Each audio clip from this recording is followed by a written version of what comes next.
All right. Hello. I feel like I haven't seen you in ages. How are you? Yeah. Haven't seen you in like a couple of hours. But I know. What's been going on? Had to sleep. Yeah, sleep. Good on you. Yeah. Had to sleep, a bit to eat.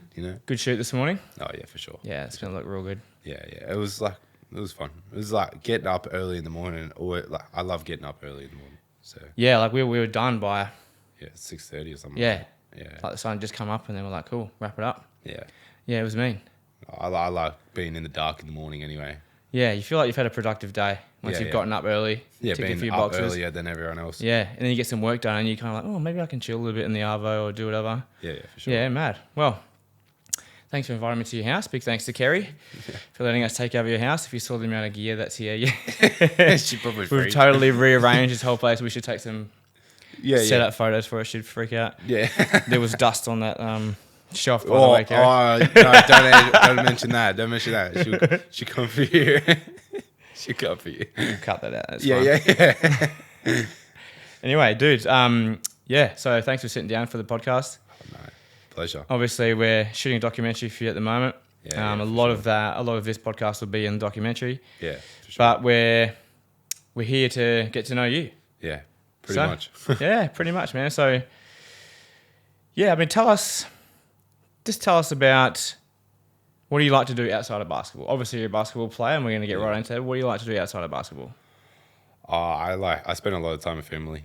Yeah. I love being around family. Like, if you know me, I don't have many friends. Like, I know a hell of people, but I don't really hang around a lot of friends. Like, go out and hang out, and like your typical go out and hang out. Like, I'll go for drives and stuff like that. I like to go out and driving with my mates and go get dinner and stuff like that because I'm a bit of a fatty in that sort of aspect that I love food. But I love hanging out with my family, eating food. Yeah. Just What kind of food do you like? any, but like answer. at the same Good time, answer. it's within my restrictions. Hey, like my favorite's burgers. I can't go a week without having one. Yeah. If it's my homemade or if I go get one from takeaway, it's probably a bad thing. Is there your favorite burger joint around here? Like not like a fast food one, but like a proper burger joint? Sneaky Burger? Sneaky Burger. Oh, in Wollongong? Oh, is it the one by the stadium? Yeah, by the stadium. I've driven past it like 1,000 times and I've still never gone in. Oh, it's my favorite spot. When anyone's like, you want to go somewhere? I'm like, Sneaky Burger. Yeah, right. I've got to check this out. It's gotten to a point now where I go in and like most workers know me by name. That's a good sign. Yeah. You get the same thing every time? Yeah. I get like, well, not every time, but sometimes I switch it up. But most of the time, they're like, they say my meal, and I'm like, this is bad. Like I take my mates in there, and my mates like, yeah, that shouldn't be happening, bro. Shouldn't know you by name and your order. That's pretty bad. Chicken or beef?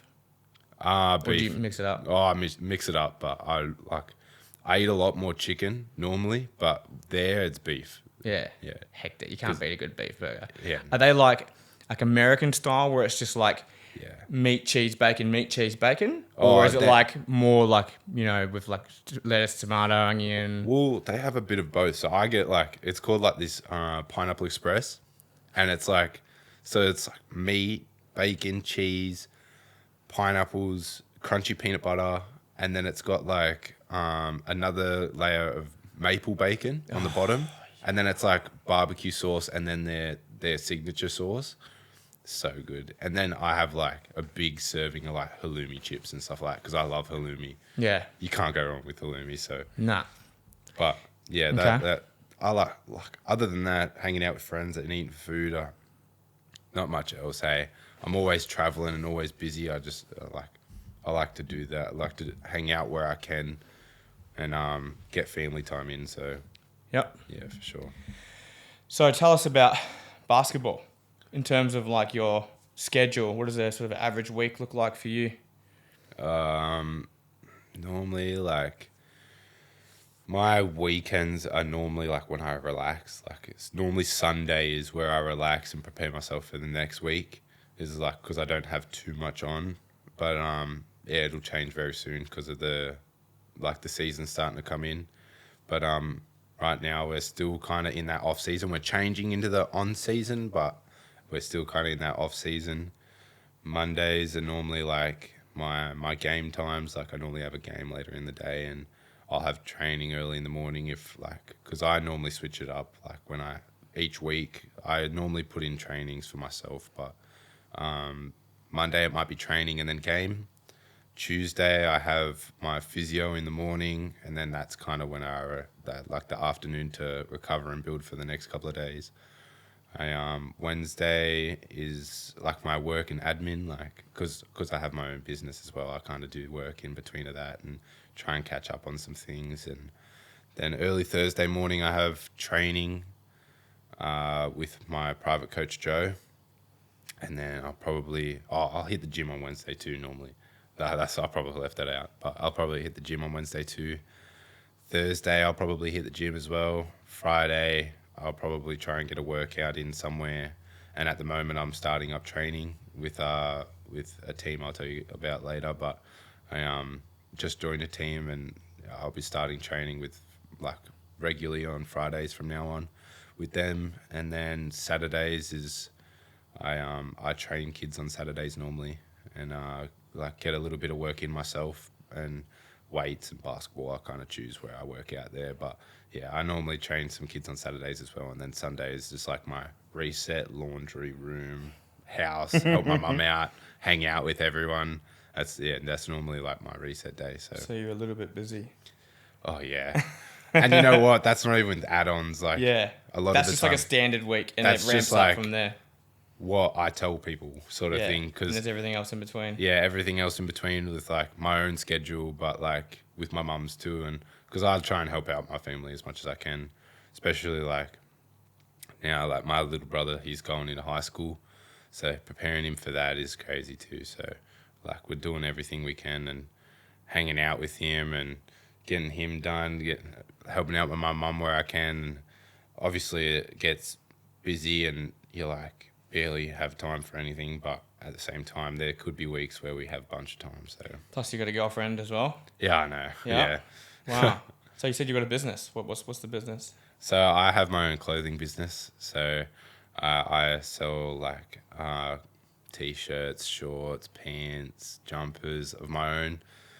Pretty much putting out there that I'm an autistic basketballer, and it's called Izacc Clothing, and it has a big Z, and yeah, actually I am wearing it now. Nice.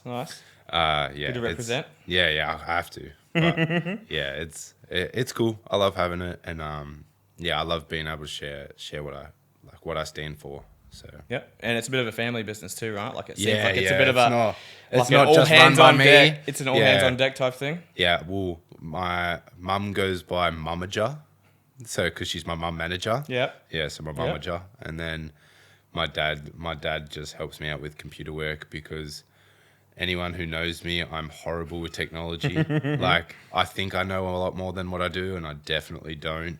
Like I get so mad with technology. I'm like a caveman when it comes to that. And your dad's all over that stuff, or has he just had to learn it because... Dad's a tech sav, hey. Oh, cool. He has been for forever. Yeah. So he just like fixes it like that, and you're like, all right, cool. Yeah, thanks, Dad. Yeah, nice. And then you just get to do what you needed to do. So yeah, they're kind of like, they help me in my business a lot. And obviously when I go away for tournaments, they help me in the fact that they help me print stuff too, because I hand print a lot of my stuff as well. So like on my press and stuff that I have here at home. Oh yeah. Do you just do that to like for the prototypes, or do you actually sell those ones? Or? No, I sell those ones. Oh, yeah, wow, yeah. cool. So I make everything that I give out to people. I make it myself. Cool. Like I design it myself and then print it out Excellent. for everyone. So I can expect a for sure. A shirt coming soon. Oh, for sure. I like a large size, just FYI. I like the black with the Z on it. That's cool. Yeah. Well, we got a bunch of new stuff coming through, and I love just playing with it and tweaking with it. I'm always in my room, like on my iPad, like, Dad, help me tweak this. Mom, help me put it on a shirt. And yeah. So how did you like the actual design, like part of it? Have you always been like into like art and drawing and stuff like that? Yeah, you know what? I won't say I've been into art, because art's such a broad thing, but I have been into drawing and design. Like I started my business when I was 11. So I did this drawing, and I was like, hey, Mum, do you know anyone that's like a proper designer? Because mine looks like a 5-year-old. Yeah. So can you send it out to anyone? She's like, yeah, I could send it out to this guy. So I found this designer when I was younger. I forget her name, but she was really nice, and she designed it for me, and she helped me, and then we ended up like went up from there and went like locally, and I was just selling stuff locally here and there, and mum and dad were helping me at that time because I was only 11. And then it went, mum went overseas for her business, and it went globally because then it went to America and a few other countries as well, because she was working on an online social media thing, sort of thing at that point as well, so that went everywhere. And then it went everywhere, and I kind of like lost like my rhythm when I got to high school because I got busy with high school, and at the time I was playing AFL and I was at an elite level with AFL. Most people aren't like entrepreneurs in high school; they're just being kids, you know. Plus I was just being a busy kid playing AFL at that point because I played for the junior Giants throughout high school, so I was doing that, and then kind of lost it. Then I only regained it a couple of years ago, like when I started to decide what I was going to do after school, maybe year 8 or year 9 is when I started to pick it back up again. And now it's you have your good weeks, have your bad weeks, but that's just business. So yeah. So you started it just because. Why did you start the business? Like, what was it? You just wanted to was it initially just for yourself, or did you actually think this is going to be a business? For me, I had the motivation of pushing out that I wanted to say, hey, look, I'm autistic and I can do this sort of thing, and anyone with autism or really any disability, because you see how many Olympians have disabilities now. So I wanted to push out that whole stereotype of like us having a disability is more like an ability for us. So I wanted to push that out there, and I was like, well, the best way to do that is having a business and having a logo to represent you and everyone else that can do that. So and that supports that we can do that as well. And that was my motivation to kind of start that sort of business. Pretty amazing for an 11-year-old kid who's got his own set of challenges on top of just being an 11-year-old kid, because it's a confusing and life's hard enough as it is. And then you've wanted to sort of put the message out. Yeah, and look what I'm going to try and achieve something cool to inspire other people. Yeah, well, when I first started, I kind of went to mum and dad, was like, hey, I kind of want to just, like, I've drawn something and I've seen stuff out there where I think one of our friends at the time had their own business, and they were doing something with clothing and stuff like that. And I was like, hey, that's really cool. Like, I saw that and I was like, you know what, I want to do that, but with autism. And so I went to mum and dad and was like, hey, well, this and this and this and this. And we had this discussion about it, and I'm like, 11-year-old kid, I'm like, I just want to print shirts I just want to design and print shirts. So we ended up designing. I went to this big factory that was, my hat was being made, and it made a hat, and it made it in like 10 minutes. And I was like, because it was an embroidered hat, and I was like, wow, that's mad. So then it went from there. It ended up hats, and then t-shirts and shorts, and now I've got like pretty much everything. And I love doing it. So yeah. And it's interesting because, like, we'll get into basketball in a minute, but as a aspiring professional athlete, this is usually something that people go, later. Like, it's not just, you're not just an athlete, like, you are a walking brand. Oh yeah, for sure. You know what I mean? So this is it's a natural progression, but you just happen to start it when you're 11. Yeah, well, I think at 11 years old, like I was playing AFL at the time for about 5 years at that point, 6 years at that point, because I started sport when I was really young, and I was heading to junior Giants, and I was having a lot of coaches kind of prep me for that sort of like coming of age sort of, because you get to an age where you're like, hey, am I going to go pro or am I not? Yeah. And that was even kind of me. Even from that young.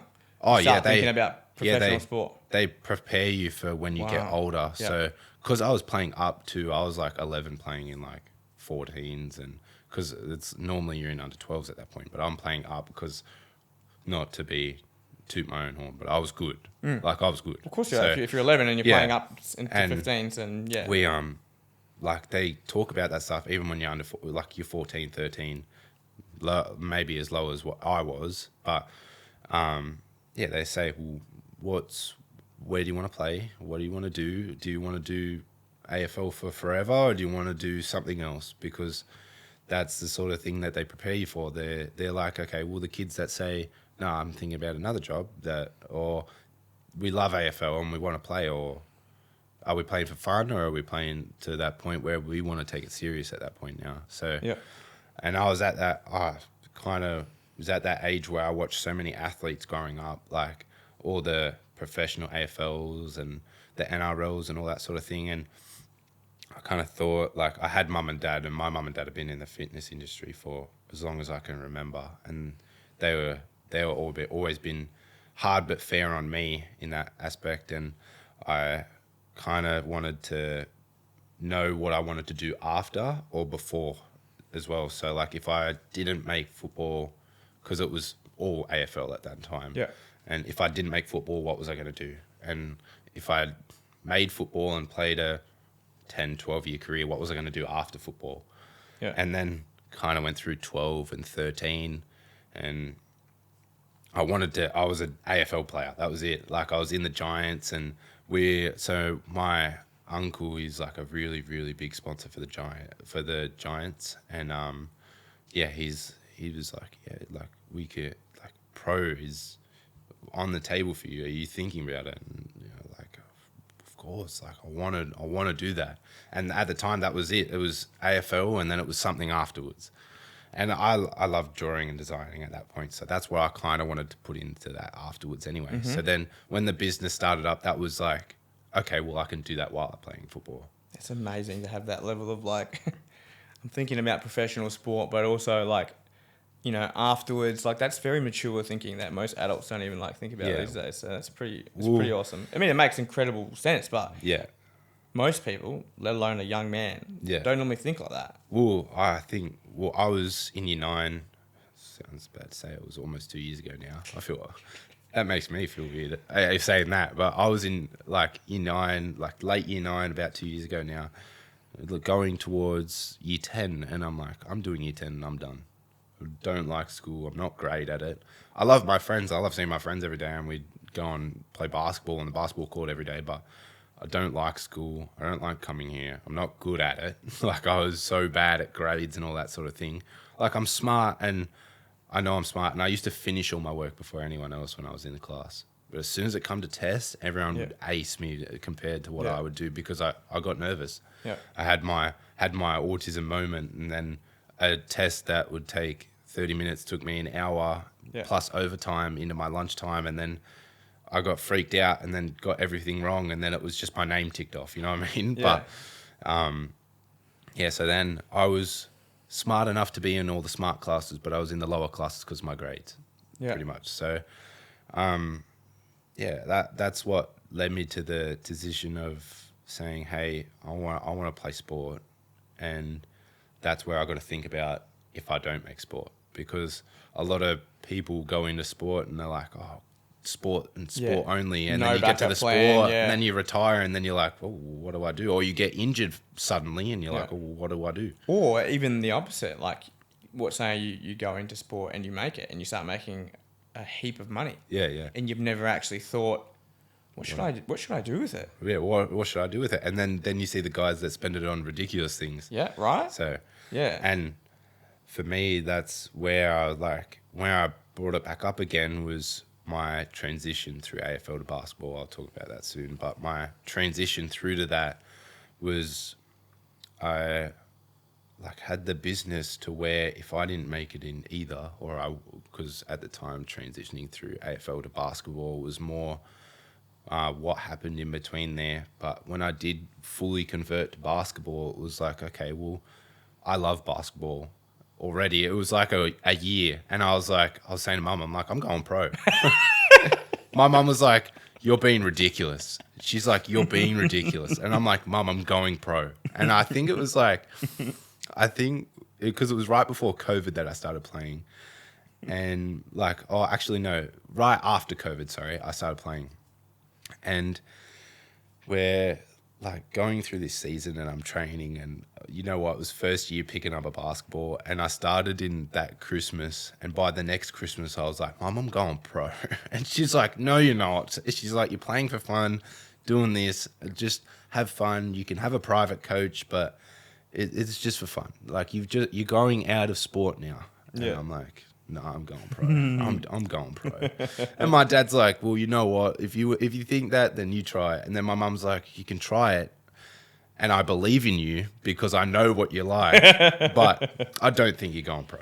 And I'm like, no, amazing. I'm going pro. So before we get into the basketball, yeah, can you talk about like the reason for the transition from AFL to basketball and talk about that a little more? My whole thing with AFL was not to toot my own horn or put tickets on myself, but I was really good at AFL, like really good. I was a forward. I used to just kick a bunch of goals, and when I stopped playing AFL, I was about 13, 14, but I was playing.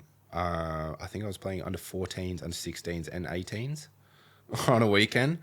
So that was fun for my parents. I remember. So all in different. Oh yeah, all in different areas. Oh my god! I was playing Division 1 for all the teams, and oh my god, where I remember the day I got injured, because I did get injured in this process. So I'm playing, and I think it was a 16s and 18s game this day, and we were in Camden at I think it's Fairfax, if I remember properly, but we're at Fairfax Oval, and we're playing like 8:30 in the morning in the middle of winter, and like, yeah, it's bad. But we played this game, had a great game, scored quite a few goals, did a little bit of this. We won the game. And we're on our way to Ingleburn for our nighttime game, because we had a bit of a break during the day, so we went out and got lunch and stuff like that. Went to Ingleburn, and we have a 7:30 game, I believe it was. Somewhere around that time. It was around night time, I remember. And where we tip off, and obviously at that point I was playing up, so I wasn't in the starting lineup. And the first quarter went around, and coach put me in the second quarter, and I'm playing in the forwards. I've kicked a goal already, and anyone that knows me, I like to talk a lot of smack, and I'm talking smack to all these kids that are way older than me. So you're 16, so you're 14? Yeah, I'm like 14. 16-year-olds. Yeah, pretty much. And them Mack trucks. And these are Division 1, so these are the best. Yeah. So they're like Mack trucks, and I'm like this little scrawny little apple stick kid, and I'm running around, and I remember it vividly, actually, like going up for a mark, and I've missed the ball through my hand, and it's gone behind me, and I've turned to go get the ball, and I've dived on the ball, and a kid's in front of me, and he's dived this way, and a kid has dived from behind me and has dived on the top of me as I landed on the ground, and he landed on top of me, and because they're Mack trucks, I hyperextended my spine. Yeah, ouch. But being a 14-year-old kid, hyperextending your spine was not fun at all. Did you know straight away that something was wrong? Like, yeah. From the impact, and I screamed real loud, and but I like got up straight away, and I kept playing, because I was just like, I want to play, I want to prove that I can play. Did you know you were injured though? You were just 100%. I knew I was injured, because I could barely run properly. I had to run like a giraffe, like with my back straight, because if I bent it, it was agony. But yeah, then I played the next 2 quarters after that, and then I got pulled out in the for the third for a little bit. Where was the coach? Did he not see it? Yeah, he did. But like, wasn't he like, bro, like, yeah, he come off. Second quarter, like after it happened, not too long after, he's like screams out. The runner screams out, because in AFL you have a runner with the drink bottle, and he runs out, and he's like, he grabs me a drink, he passes me to me. He's like, Zach, what's going on? Why are you running funny? I'm like, my back. He's like, you all right? You want to stay on? I'm like, yeah, I want to stay on. I'm not coming off. So then, like I said, I played in the next quarter, and then the fourth quarter, I'm like about to go on, and he's like, are you sure your back's all right? And I'm like, yeah. And we just sat down for like 2 minutes, because it's quarter time. Yeah. And I get up, and I'm like, oh. So you cooled down just enough, and like, then boom. Something's like bad. So then I went on anyway, and then I caught a mark, and I turned around, and I kicked it to someone else, and I was right in front of goal, and I kicked it to someone else. And the coach immediately subbed me, because he's like, he knew you would have taken that goal otherwise. He's like, because I was 14 kicking like 40, 50 meter goals at that point, and I'm right in front, maybe like 20 meters out, and I've kicked it to someone else. And he's like, yeah, what's going on? And I'm like, my back, man. And then we get out of the game, and then I'm on my way home, and I'm in so much pain in this car. And my mum takes me to, I believe it was Camden or Barrel, one of the 2 hospitals. I can't really remember. And I'm laying in the bed, like fully laid back. And I'm like, this is so painful. What was going through your head at that point, like about sport and your future and everything? As soon as we got to the hospital, I was like, this might be over for me because this is excruciating and footy might be over for me. And I'm like laying in the bed and I'm getting teary because I'm 14. Like, I want to go pro so bad, but I'm like, my back's hurting. I'm like, Mom, am I going to play football again? Am I going to play football again? Doctors coming in and out and stuff like that. They told my mum I hyperextend my spine. I got to go rest, and I'm not to play footy for ages. So I didn't play footy for ages. And then I'm laying in my bed and I'm like, Mum, what am I going to do? She's like, yeah, well, we don't know. And then we go back a couple of weeks later to the doctors, and they're like, hey, we suggest you probably don't play contact sport anymore. It's okay, like, after a while to play sport again, but not a contact one. And I remember being in there crying because I'm like, mate, I wanted to go pro so bad. Was the like stubborn rebel in you just like, yeah. I'm going to do it anyway? Or were you actually like, nah, I better listen because I might have gotten away with it easy this time? I was listening and I was nodding my head, and my mum, being my mum, was giving me the look that I'm giving her, like, there's no way I'm quitting sport. And so I'm like, yeah, sorry, yeah. Like, I'm crying because I'm like, I know I'm not going to go pro at this point. And I'm like in the office and gives me tissues and I'm drying it. And we get out, we walk out, and Mum's like, so, like, what are you feeling? And I'm like, I'm all right. And she's like, what do you mean you're all right? You just cried. And I'm like, I'm not giving up sport. My mum was like, didn't you just hear that, guy? And I'm like, I'm not giving up sport. There's no way.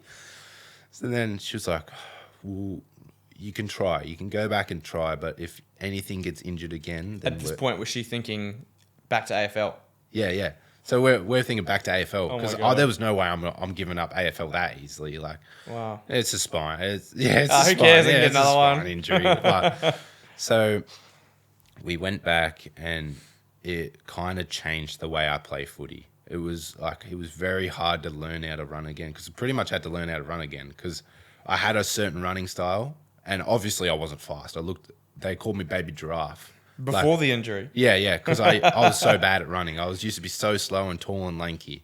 But I had to learn how to run again properly without my back, like, hurting because it was extended. It was flat. So then my back, like, had to form itself again, and then I had to go back into running and stuff like that. So, yeah, it was real hard, but, like, it changed the way I played footy in the aspect of, like, I was really good before the injury, and like people were catching up to me because at that point COVID happened, right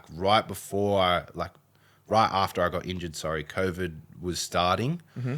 So like early 2020, like when it first started. Yeah, like late 2019, where it started to come out that we had to like, it was like a virus was coming out, mm-hmm.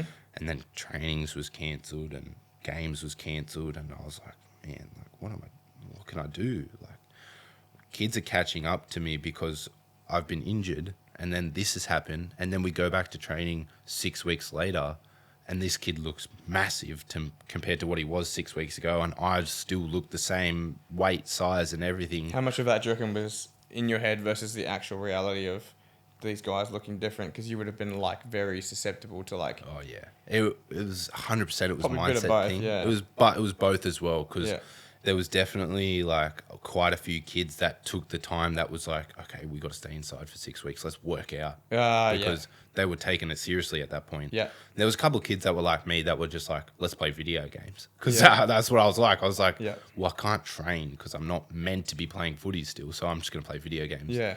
But it counts as rest, right? Yeah, rest. Yeah. But then we'd go back every couple of weeks, or we'd have a couple of weeks in a row, and then I'm like, man, these guys are catching up to me where skill-wise I was miles ahead of them before, but they're catching up to me skill-wise, and they're bigger than me now, and they're tackling me a lot more, and I'm like, then I'd be injured with like, my ankle would hurt, and then my knees would hurt, and then my back was hurting again, and then I'd like hurt my finger at that point. And that's when I was kind of realizing like, okay, well, they're catching up to me.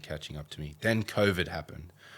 So then COVID was like, oh, actually, right before COVID actually was when I was starting to play basketball with my friends at school. Because to me, at that point, it was a non-contact sport. I didn't tackle anyone, so it was non-contact. And you probably get to scratch that itch a bit. I'm still hitting the exercise, still playing sport. You have to do something. I had to. I had to play something that wasn't contact because it was... I had an itch since I was a kid. Yeah, you said you don't seem like you could just sit around and not play sport for very long at all. Even playing a lot of video games, I reckon after a while you would have been going stir crazy. Or you were also playing basketball at that time. At that time I was playing basketball at school more than anything. I didn't really have a team or anything. I was just playing at school. I wasn't playing outside on your of lunch school. break and stuff like that. Just messing around a bit. Yeah. I will shout them out eventually, but I had a couple of mates at that time that were like, "Man, you 6 foot and you're playing AFL. Like, come try basketball. It's contact. Obviously, it's pretty heavy contact, but it's not nearly as much as AFL. Like, come play with us at lunchtime." And I'm like, "Cool, something to scratch my itch that I need to do something." So then I'm playing a basketball, and they're like, "Hey, you're all right." And I'm like, "I've never touched a basketball. What do you mean I'm all right?" Like, and did you follow it? Like, did you follow it as a sport or? Nah, I never really did. My mum played when I was way before I was born, but I never really got into it. Yeah. It sounds like AFL dominated your entire life anyway. Yeah. It's hard to follow more than one sport like you would have been following AFL. Like, it consumes you, because I loved AFL with my whole heart at that point. Yeah. And I started when I was 5. Yeah. So there's no space for anything else. Yeah.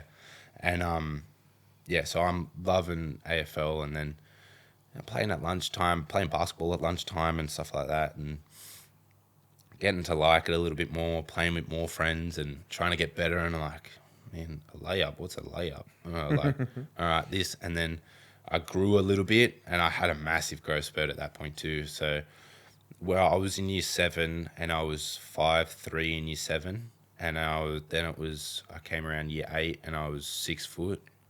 And then leaving year 8, I was 6'1". Wow, that's a hell of a growth spurt. Yeah, then I left, because I moved from Picton to Wollongong during my year at year 9. So then I left year 9 6'3". So I grew a foot in 2 years.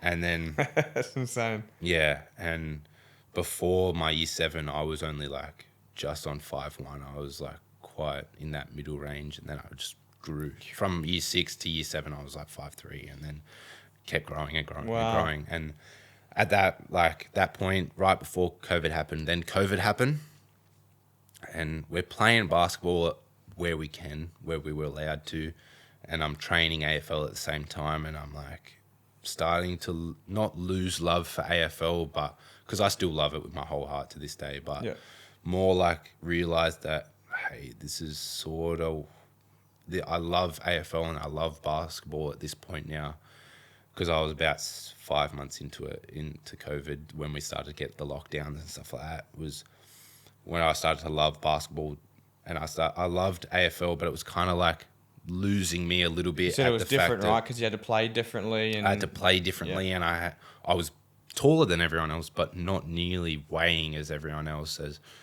For a heavier, much heavier contact 15, sport. 16-year-old kid now, because I'm now 15 to 16. And I'm this is crazy. I might have to give up the sport I love and just play basketball, because I still love basketball, but not nearly as much as I did AFL. And I'm talking with my grandparents and my parents, hey, what should I do? I'm losing myself, because at that point I was mentally drained, trying to overthink everything, and being it's a big decision. Okay, well, what do I do? Because I've loved AFL since I was 5 years old, and do I transition from AFL to basketball, or do I just stay here and say, hey, well, I'm going to keep playing AFL and keep trying and go through the whole learning process again? Because I still had the same skill, but I was 10 kilos less heavy than everyone else, so it made it different for me to play then. Yeah. So then, it was really hard. COVID went really hard on me, and I was training, but not nearly as much, because I didn't want to at that point, because I was well, if I'm half giving up, what am I pushing myself over and over and over again for if I've given up, then I've given up already. Yeah, I mean, because I'm that person that believes that you need that goal to chase. Yeah, if you're not 190% into it, then it's not for you, because especially if you want to be a pro, if you're like having doubts at any point, even if you're 15, if you're having doubts at any point, then that's where you got to be like, okay, well, I'm going to do it for fun now rather than want to play pro. Yeah. And I'm saying this to my grandparents and my parents, and they're like, hey, we know you love AFL, and we love AFL just as much as you love AFL because you've done it your whole life. But it's up to you what you want to do now, and it's up to you to decide what's best for you and your body. Because at that point, I had so many injuries, and like throughout like that COVID stage, it was just my body recovering, because I had like ankle injuries, knee injuries, arms, hands, back, like everything. Because I was lighter. Yeah, I was so you're getting bigger. I was a bigger target because I'm 6 foot at 15. So all those knocks and getting pushed around that is because I played rugby union as a kid in New Zealand. Yeah, and I had the weight because I was pretty chubby, but I was always very short. I played like prop, like front row. Yeah, and I used to go and like run into like these big like Māori boys and Samoan boys, and they were just really like rocks. Thick rocks. Yeah. And then I got like dislocated shoulders so many times just from tackling them, and that really added up over the years.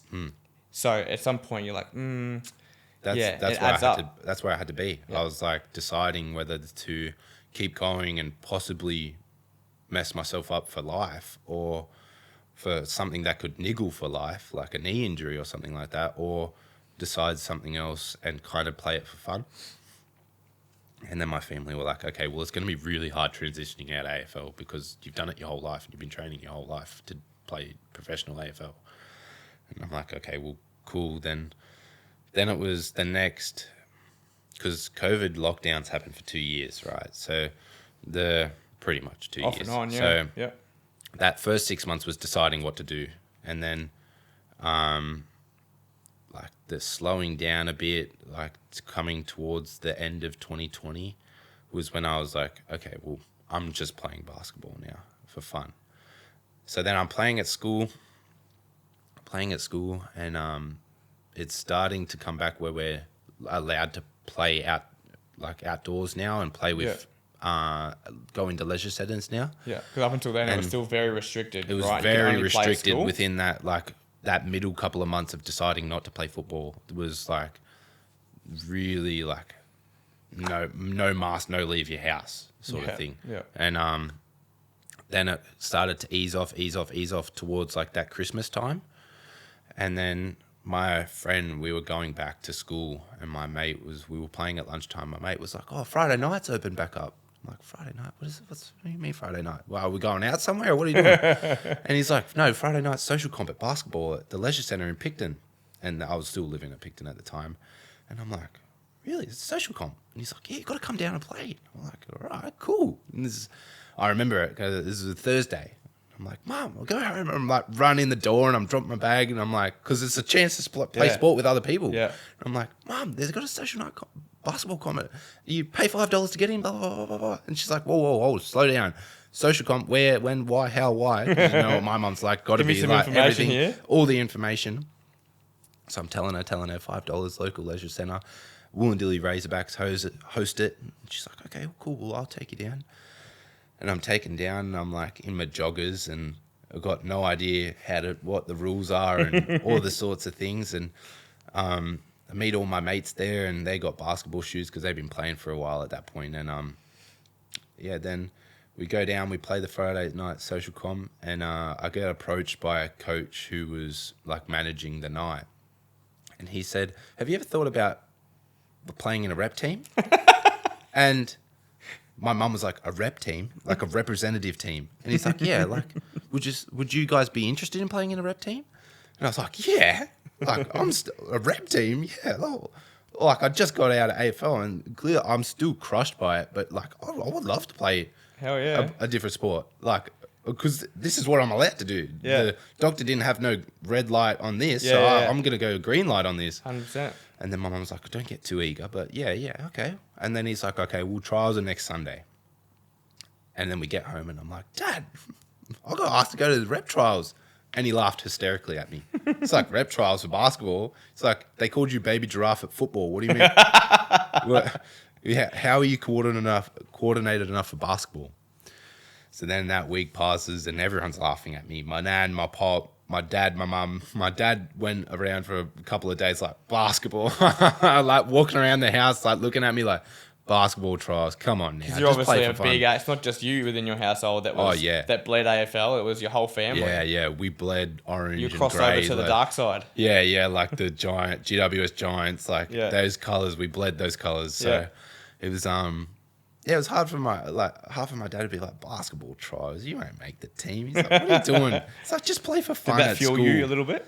Oh, I think that was kind of like, it was kind of not really a motivation, but it was kind of like I reckon I can, because I believed I could. So then the next Sunday comes around, about 30 kids there. It's all local kids, most of them my mates. And we went to trials, and then they did another week of trials, and I was invited back, and I was like, man, I'm invited back to trials. And my mum got the email, and my mum was like, you're invited back to trials. And my mum and dad were both in disbelief. Were like, he got invited back to representative basketball trials. So then the next one, it was like, the next one was to make the final cut of the team. And we go there, and I'm playing this scrimmage and doing these drills. And the basketball coach says to me on the way out of the center, you'll be on the final cut. Cool. That's so sick. Right. So then the news come out a couple of days later on socials that I made the final cut. And mum was like, you made the team? That's crazy. It's crazy. And then my dad was like, you made the team? And I'm like, yeah, I made the team. So then we were like so ecstatic, right, that we've made this basketball team. And like shout out to them, the Woolston Razorbacks, where I first started playing, like Baron Gary, which is beginner league. It was like such a weird feeling, because I never felt a different sort of sport. Where AFL, I knew the trial process. I knew the trial process for rep teams. I knew it for academy. I knew it, like everything at AFL. Like I knew the feeling. Like I know the feeling to be a top pick. I know the feeling to be on the team. But it was just different sort of feeling. So long. Yeah, and it was a different sort of feeling being on a basketball team sort of thing. So then we're playing, and I immediately was in the starting lineup, and and my dad was like, came down to a training session, because normally my dad would drop me off, but my mum would watch, because my mum was always interested in basketball. Yeah. My dad came to a training session, and he's like, mate, you're actually pretty good. And like, then they both were like, because my mum and dad support me throughout anything. And like, obviously my dad laughed at me, but he was he was on my back 100%. Yeah. Like, and that's what I forever be grateful for, that like they're not like, okay, this is your sport, you stick to that. They'd be like, whatever your niche is, you do it. So, and then coming down to training, and he's like, you're actually pretty good. And I'm like, oh, I know, I didn't even think I'd be this good. So then we're playing, and then COVID happened a little bit more throughout the next season, because our season goes throughout like the late winter to like throughout summer, and then like the start of winter is kind of where you stop again. And we weren't a great team, so we lost a lot of games. So then we didn't make playoffs throughout like that April. So it was off season again. And yeah, then it was kind of like, hey, I want to start training for this. So then knowing me, I'm like, I'm not paying for any private thing. I'm going on YouTube, and I'm finding someone that's really good, and I'm just going to do that. So then at the time, I came across a player. His name was Giannis Antetokounmpo, and I watched endless highlight reels of him. I'd be on the big iPad or the laptop, and I'd be watching 3 screens of that guy, and I'm like, what does that guy do? Because He was really, really good at the time that I started watching him. And I'm pretty sure that year that I started watching him, he won the MVP of the whole league in the NBA. And that was like, I was like, okay, well, what he did best was a Euro step. It was like a step this way to step this way and lay the ball up. And I'm like, all right, cool. I'm in the backyard on my plastic hoop that my mum bought me that previous Christmas. And I'm like, getting all like hundreds of them. I'm in the backyard from as soon as I get home from school. I'm in the backyard from school till it was dinner time, and then even after dinner time I'd go out there until it was dark and being like this way and then this way, and I'm like, okay, well, he does this dribble move, so I'm going to do that. And my dad was like, he'd just peek out the back door and he'd be like, come inside already, like, dude, what are you doing? Basketball's for fun. I'm like, no, I'm going pro, Dad. I want to play. I want to be good. Yeah. And then that was it. The rest of the season that we had games, because it was kind of on and off with COVID. Yeah. Every time we had a game, I'd try and pull it out. Sometimes I'd get blocked. Sometimes I'd go in, and sometimes it would miss completely. But I didn't care at that point, because I was like, I just want to be good. So I'm practicing all this stuff in games and in practice, and I'm getting better and better. And you gotta. It's one thing just to practice in the backyard. Yeah. But you got to be able to link it together when the pressure of the game is on. Yeah. Otherwise, it means nothing. And at that point, I kind of got a bit obsessed within, like, I'd go to school an hour early when the gates first opened. I'd wait for the teacher to open up the gate. And as soon as she'd open up the gate, it'd be straight to the basketball court at the thing. I'd be there training for an hour before school, and then go to school, and I'd be eager to get to lunch. Like, I'd barely listen in class. I'd shout out to Mum. This is probably bad to say. I'd barely listen in class because I was more focused on let's get to lunchtime. You're probably doing the drills in your mind. I'm like that okay, you were going to do on the court. Okay, well, if this kid normally plays like this, I'm going to do this. And then, so get out to lunchtime, play at lunch for the half an hour lunch break we get. The middle part of the day, I'm like, okay, well, I'm listening and I'm getting my work done. But at the same time, I'm like, I want to play. Recess, I'm busting out, like I'm ready to play, like I'm going hella for leather, and my mate's like, well, it's lunchtime, like I'm eating my sandwich while I'm playing and you're full on in a ball of sweat, what's going on? And I'm like, I want to get better for this rep team. And they're like, we're in beginner level basketball, what are you trying to get real good for? So then I'm like getting real good, like at that time I wasn't really good, I was just average and super keen though. I was super keen. I was like, I'd get home and just watch basketball and be like, I'd put my iPad on this little chair that we had, play it, and I'd be like, okay, well, that guy did that. And I'd pause it, and then I'd put YouTube put the settings on and make it slower. Yeah. And then I'd be like, okay, well, his foot went there, and then the ball went there. And I'd be like, so then that's when my autism kicked in. Are you just like, picking different players at this point? No, I'm only watching this Giannis guy. Yeah, right? Was he like a top player in the league? Yeah, or was he a junior guy that was just like an overachiever? Or oh no, he was in the NBA. He was like the MVP of the league. He was the best player in basketball at the moment. And in the NBA, you're the best player in the world. Wow. So I'm watching this guy. Hell of a guy to emulate. Hours of this guy, and doing this and doing this and doing this, and like spin moves in basketball where you spin your whole body around. And I did that in the backyard till I was dizzy. And I was like doing it because I'm like, I want to get good at this. And then fortunately there was some other guys at school that were a lot better than me, but I'd still want to just play them because I was like, I don't like the fact that you're bullying me in this game, so I'm going to get good enough to where it's not a bully ball anymore. We're going even. And then lunchtime, recess, back at home, and then we're doing this before school, after school, and my mum was like, you're really getting into this, eh? And I'm like, yeah. And then, how long have you been playing basketball at this point? At that point, it was probably about 4 months, probably 5 months. So then that season finished, and it was off season. And then it was, I think it was the week that we finished that season, I went onto my iPad and I've looked up basketball off-season workouts.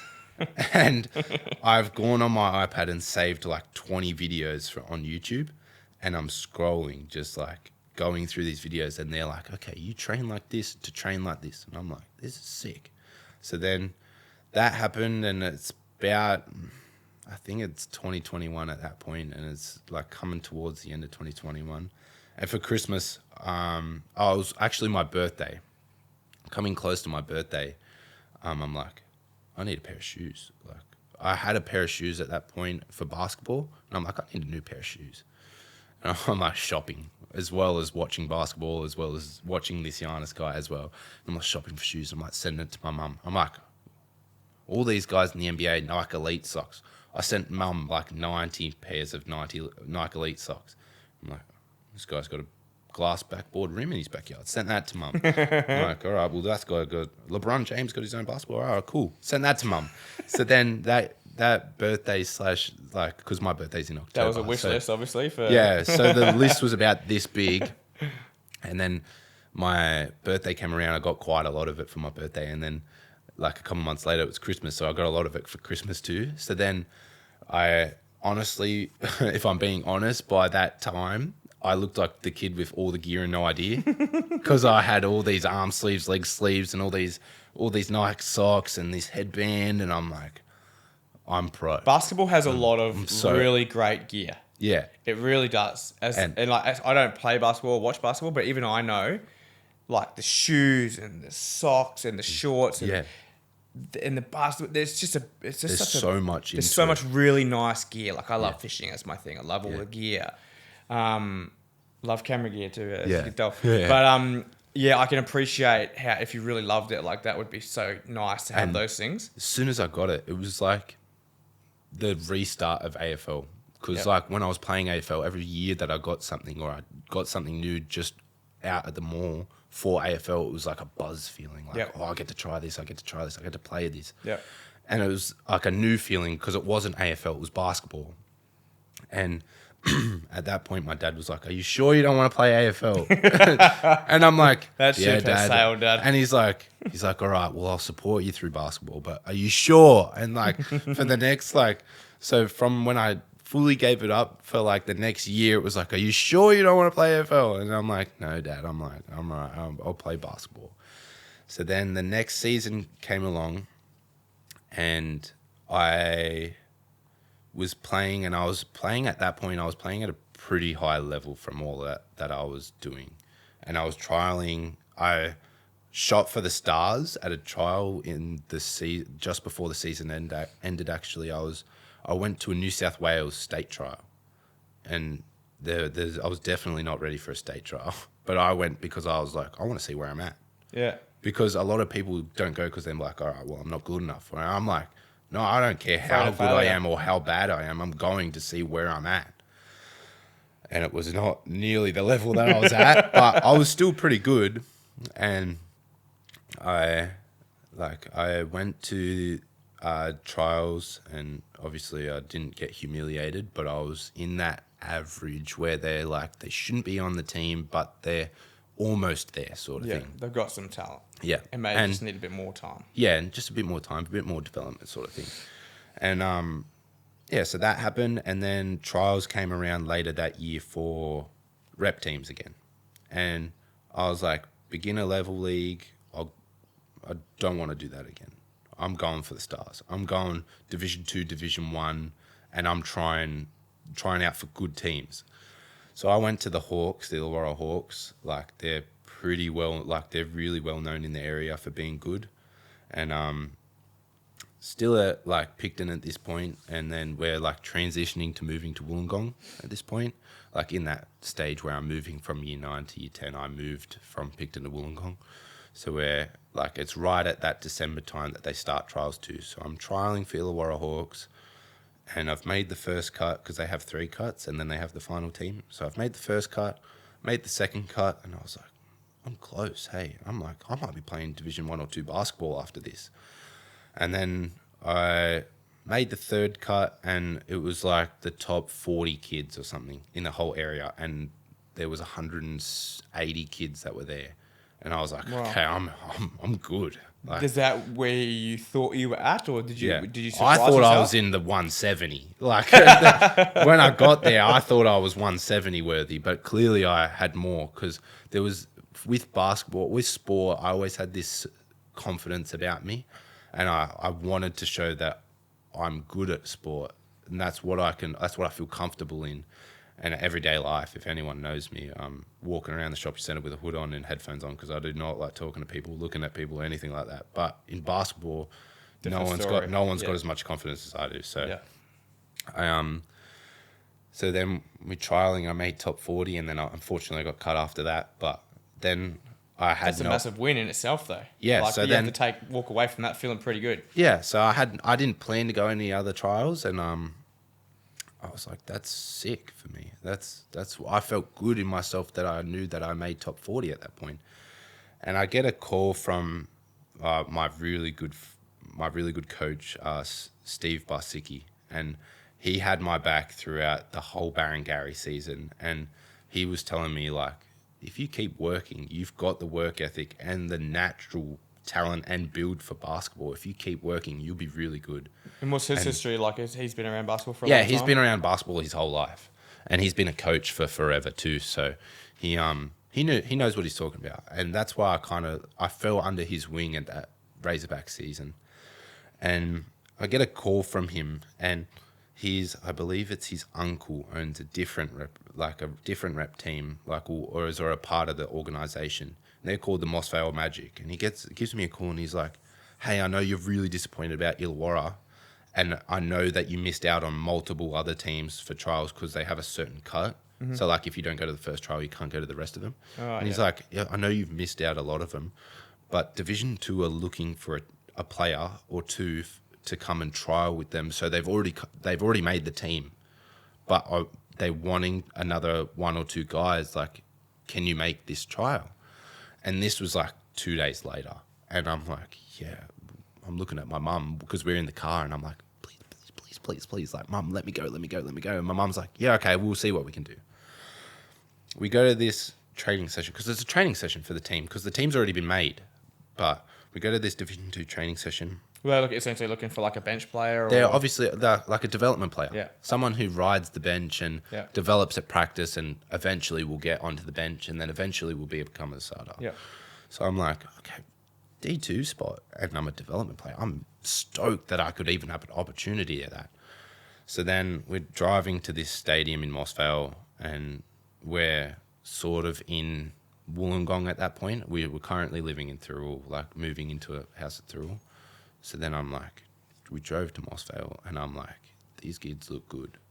And I sit down and I'm putting on my shoes and all that sort of thing. I meet the coach, meet a couple of the team, and I start playing, and I looked really good. And I felt really good playing there. And I scoring a bit here and playing really good defense here, and I'm getting coaches' claps, and I'm feeling excited that I've made this spot because there was the two other kids that came with me to train and possibly have that spot too.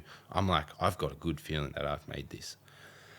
And so my good feeling turned into I was packing up from the session, and my mum's sitting next to me, and I'm packing up, like I'm taking my shoes off, I'm getting changed because I don't like to wear my clothes afterwards. So I get changed, put on some pants, put on a jumper because it was cold at that point.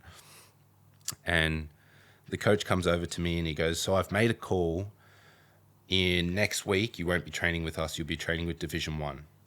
And I'm like, I'm what? And he's like, you'll be training with Division 1 to see if you can trial for a Division 1 spot. I'm like, holy Moses. Like, that's insane. I'm like, thank you. And he's like, okay, well, because not to put these boys down, but you're too good for these boys. Too good. Like, I'd love to have you, but I can see you playing in Division 1, so I'd like to take you there. Sick. Right, thanks. And then my mum, we're walking out, and mum's in awe, like, Division 1? So that's almost a year ago that I started playing basketball now. Almost a year. So it's probably only like 11 months now. 10 or 11 months that I've been playing. So then the next week we go to the Division 1 trials, and then again I'm like, these dudes are massive. These dudes look good. There's a couple of guys in state gear, and I'm like, I got crushed at state league, so I don't know what to expect. I go in and I trial with them. I have a really good training session. I felt good as well, but I didn't feel as good as I felt in Division 2.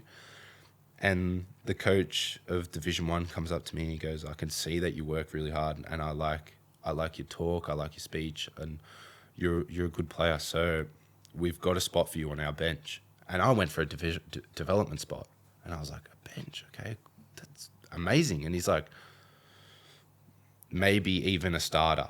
He's like, but I want to develop you a bit more before starting. Wow. I'm like, I'm getting in the car that next week, and I'm like, I'm on the Division 1 team, Mum. So then, so I felt bad. Like, even to this day, I still know them as my mates, but they actually booted 2 guys down so I could move into the team. It's down to Division 2. So then I've gone into Division 1, and we're training, and I won't say it was a great experience being at that organisation, but it wasn't awful, but I wasn't treated very nicely because of, I don't think it was purely because of my autism, but I felt like it was. And my mum had a hard time with coaches and managers too because I had autism, and I was fine. I was quick to adapt, but slow to adapt with some things that kids that would be quick to adapt. I was quite slow. Is this like in the game or like from a social aspect? In a game and social sort of thing. Okay. So like, I'm not really good at making friends, but making teammates I'm really good at. Like, I could make you a teammate in 2 seconds flat sort of thing. But a friend outside of it, I don't talk to you much unless I want to sort of thing. Yeah. So then and then plays would change, and I'm very much what a coach says to do, I'll do exactly what you said. That is the law. Yeah. And he would say something, and then it would mean something else. And then that's where I was struggling when I first started playing basketball, like trying to find where I can be like, okay, well, that means that rather than that. So because then I have autism in the fact that I'm like, okay, well, if he says something, I'm going to do exactly that. So then I'd do it, and then it would be wrong, and then he'd yell at me, and then it would be like a whole, like a mental thing of what am I actually doing wrong? So that was a bit of a battle there, being at that organization, but we were a really, really good team. Like, on the court, we were a really good team, but off the court, it sounds really bad, but none of us didn't like each other. We didn't speak to each other. We didn't like each other as teammates. Like, we really just didn't Everyone bond. was doing their own thing. Everyone was doing their own thing. So, and then there was like groups of people at our team functions. Like, there'd be a group of 3 guys, a group of 3 guys, and that would be me or my mum, because I didn't really actually want to socialize with anyone. And then be another group, and shout out Kerry. But then we were a really good team. So we won Division 2 because it was when you go into finals, because we got put into finals in Division 1, you have to win a certain amount of games to either play finals in Division 1 or play finals in Division 2. Oh, so even in Division 1, you play down against Division 2? Yeah, if you win or lose a certain amount of games, they split it up. Oh, okay. So you might play the best of the Division 2 teams who would be sort of playing up, is that right? So it kind of works is there's like a big qualifiers. So then if you win this many games, then you go to Division 1. Yep. And if you lose this many games, you go down to Division 2, and whoever wins that many games in Division 2 goes up to Division 1 to play finals. Right, okay. A lot of crossover, right? Yeah, a lot of crossover in that sort of aspect. So we went down to Division 2, and then we killed there. We won every game by like 40 points in finals, and then we won the medal by like 20. Yeah. So then we all got a Division 2 medal. And so clearly you're a Division 1 team. Yeah. So we won that and won a medal. And a lot of the boys, because that was my last year of 18s, because I played 18s the year before, and I was aging out of 18s, and I was only 17 at the time, but the age difference for basketball is really weird. So it's under 18s, right? Yeah. So then I'm aging out of 18s, and I just turned 17 at that point, because I just turned 17, and this is 2023. I think this is 2023. This is, and just like halfway through it, and we finished, and I'm like, this off season I got to lock in. I got to lock in on training. Mind you, while I'm training with Mossvale, I'm doing all my own stuff. Like my private coach Steve, at that point, I had him like 3 times a week. And I'm like at home, and I'm drilling myself in the backyard, and I'm like, I gotta get good. Like, it was all or nothing at that point, because I was very locked in at the fact that, and it was right about that time that, like I said earlier, that I was like, hey, Mum, I'm going pro. And Mum was like, you're being ridiculous. And I'm like, she's like, but whatever you think you can do, I'm going to back you in it. Amazing. And I'm like, I'm going pro. So I'm in the backyard and I'm doing all these impossible things, trying to do it, trying to learn it, and changing this, changing that, and I'm getting pretty good. So then I'm moving around, playing a little bit of here, a little bit of there, local comps and Division 2 local comps, because I'm like, let's get into a local comp. Let's be able to play weekly and try stuff weekly. And I'm getting good. I'm starting to become more of a scorer, more a defender, this and that, and the rest. I'm getting pretty good. Then we're back to, we'll let that off season. We're back to trialing process. And I'm no longer a junior anymore. I'm in the seniors. And my coach is like, hey, you got to start preparing to be a senior, because now it's under 23s. Wow. So now I'm 17, playing from anywhere from 17 to 23. So that's a big jump, isn't it? It's massive, especially when you play youth league is like, if you're playing Division 2 youth league, it's a lot of guys that come up from 18s. But if you're playing Division 1 youth league, it's a lot of guys that come down that are used to be pros that come down and play. Wow.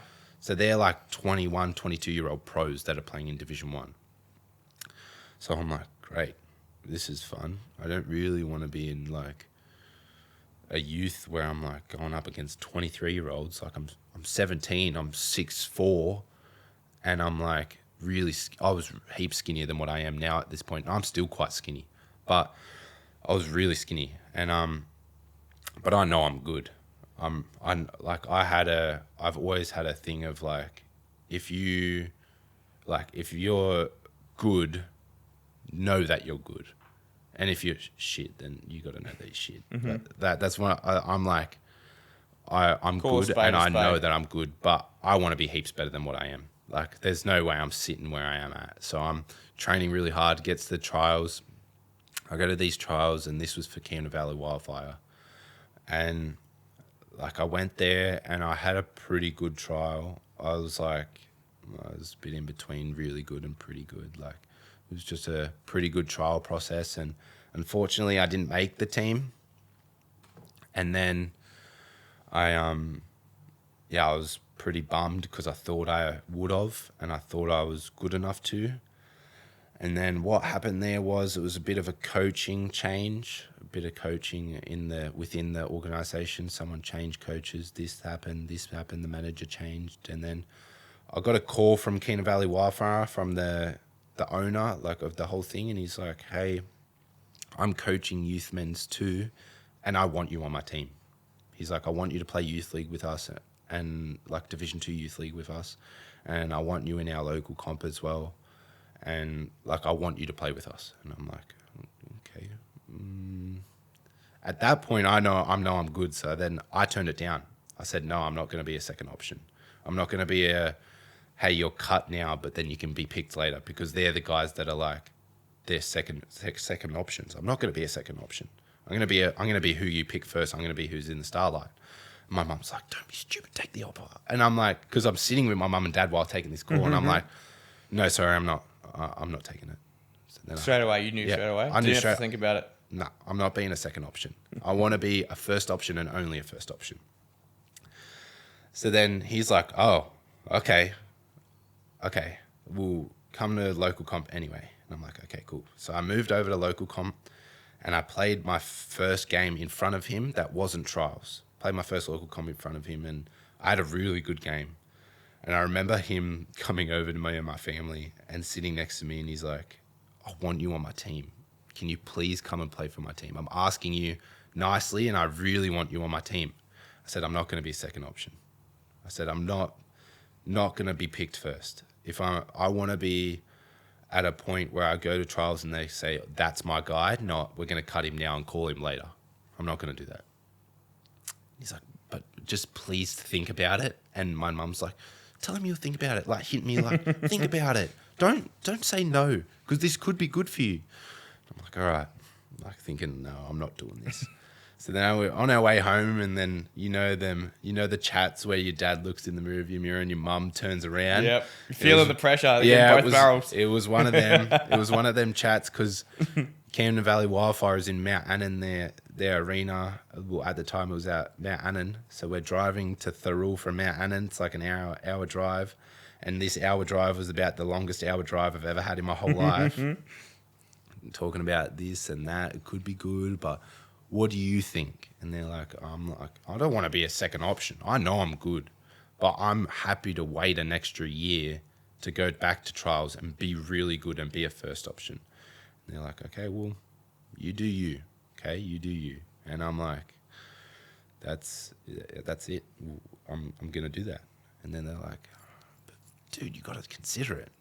So then the next week comes around for local comp, and I play another really good game. And I come off the court, and he's like, so have you thought about it? And he's like, are you going to say yes? And I looked at my mum and dad, and I'm like, I'll come to training.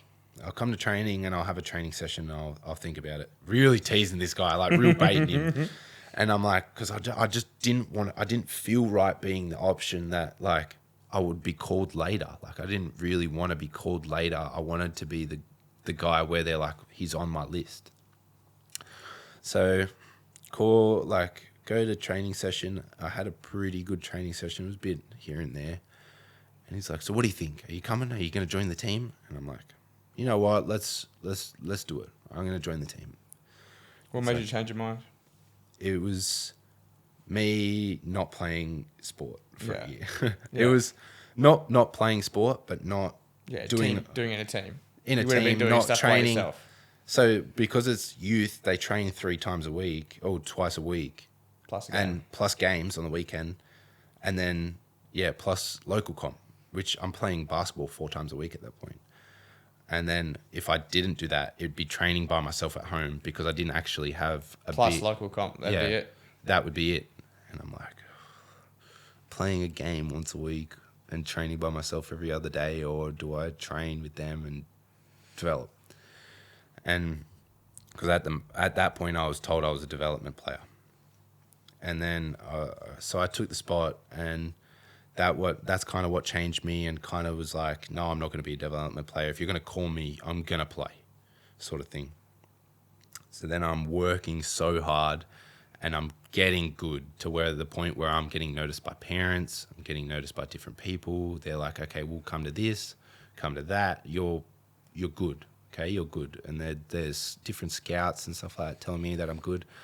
And different coaches from other clubs like, hey, why didn't you play in today's game? And I'm like, I'm a development player. And they're like, really?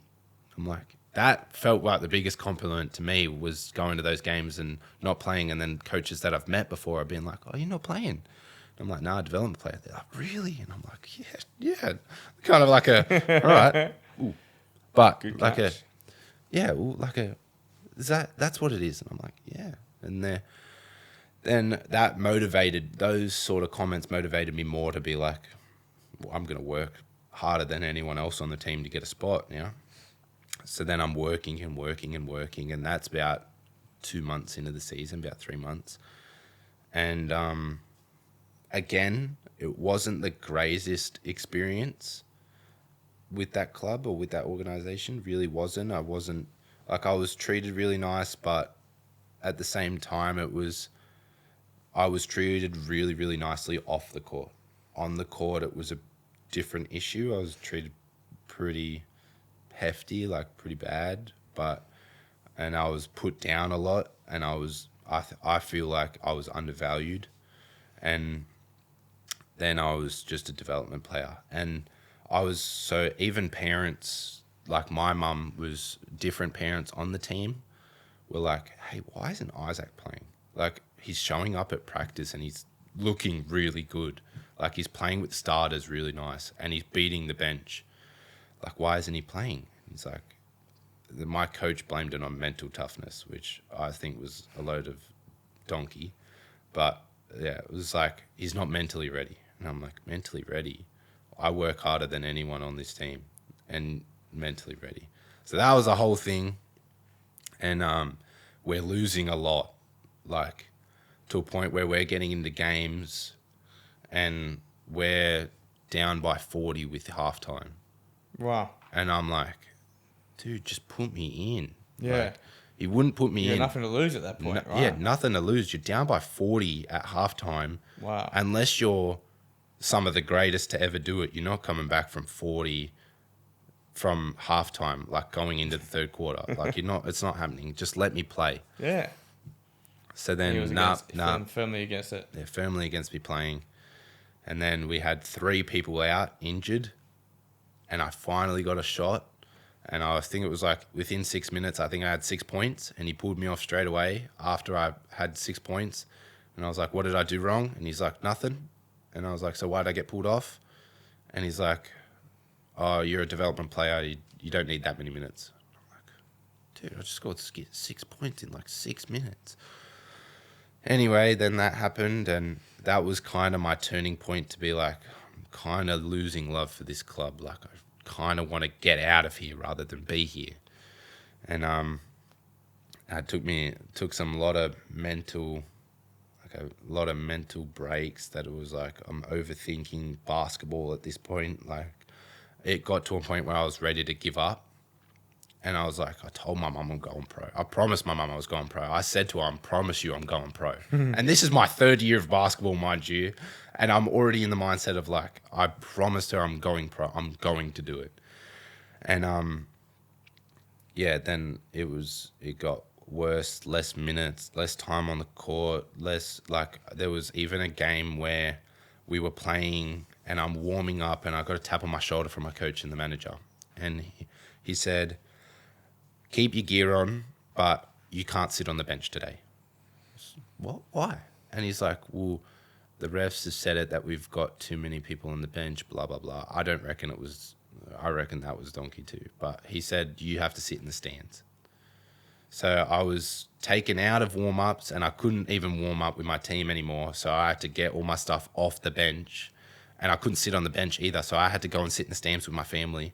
You can imagine how mad my mum got, knowing that I'm good and knowing that I deserve a spot, and I've been kicked to the stands. And my dad, who just drove from Thirroul to Hornsby, that was the game. Oh, wow. Is also fuming. Yeah, yes. So then had a couple of words with Coach. Coach didn't change his mind. This obviously basically led to and then that led to me about maybe 3 weeks later leaving the team. And actually I had another teammate who I was actually really, really close with that he left the team too because it was mentally way too tough on him. And he was a really strong dude, and he was kind of someone I not looked up to in basketball because I knew that I was at quite like either same or a little bit higher level than him, but he looked up to as a person.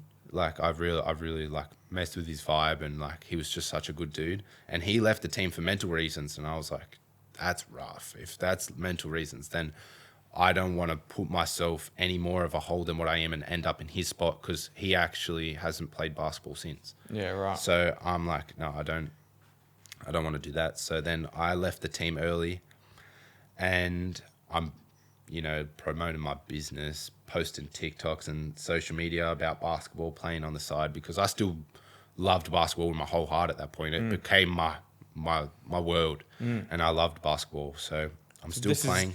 This is a bit of a turning point, isn't it? This is knowing your story. This is a bit of a fork in the road. I remember the first time I heard about this story. So why don't I want to get into that more. Let's take a quick break. Yeah.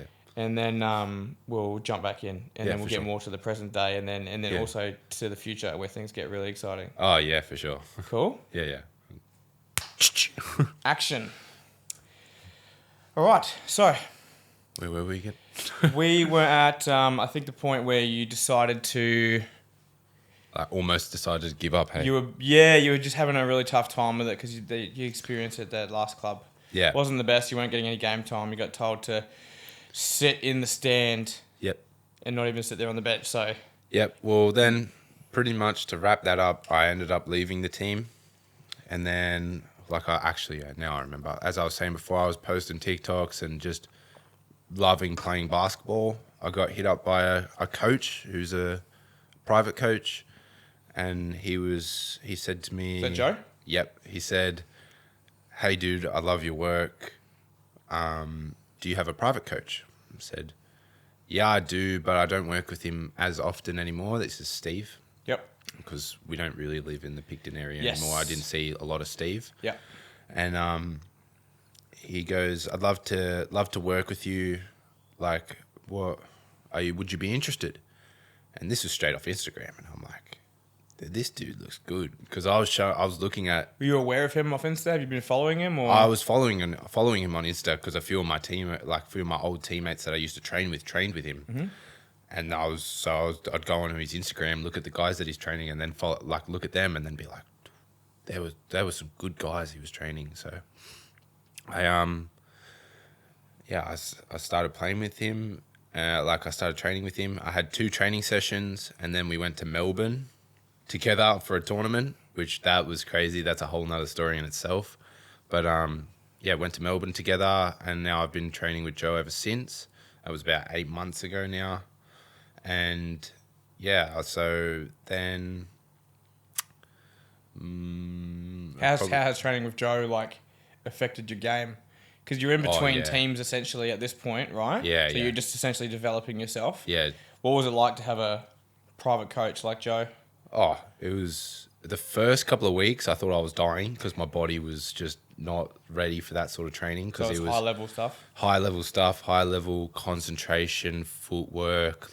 You're really trying to get to a high level with Joe, and then it prepared me for what I'm going to now. But it still is I love Joe, and Joe puts so much effort into my craft and my game, and I always say to Joe, I will always be your hardest worker. If you give me any challenge, that I will work harder than anyone else, because I know that I want to work harder than anyone else. So Joe has affected my game skyrocketed since we first started training together, because it's been 9 months now. And I definitely I'll tell you later on what I'm considering at the moment, but it's looking really good for me, a high chance for me to go pro.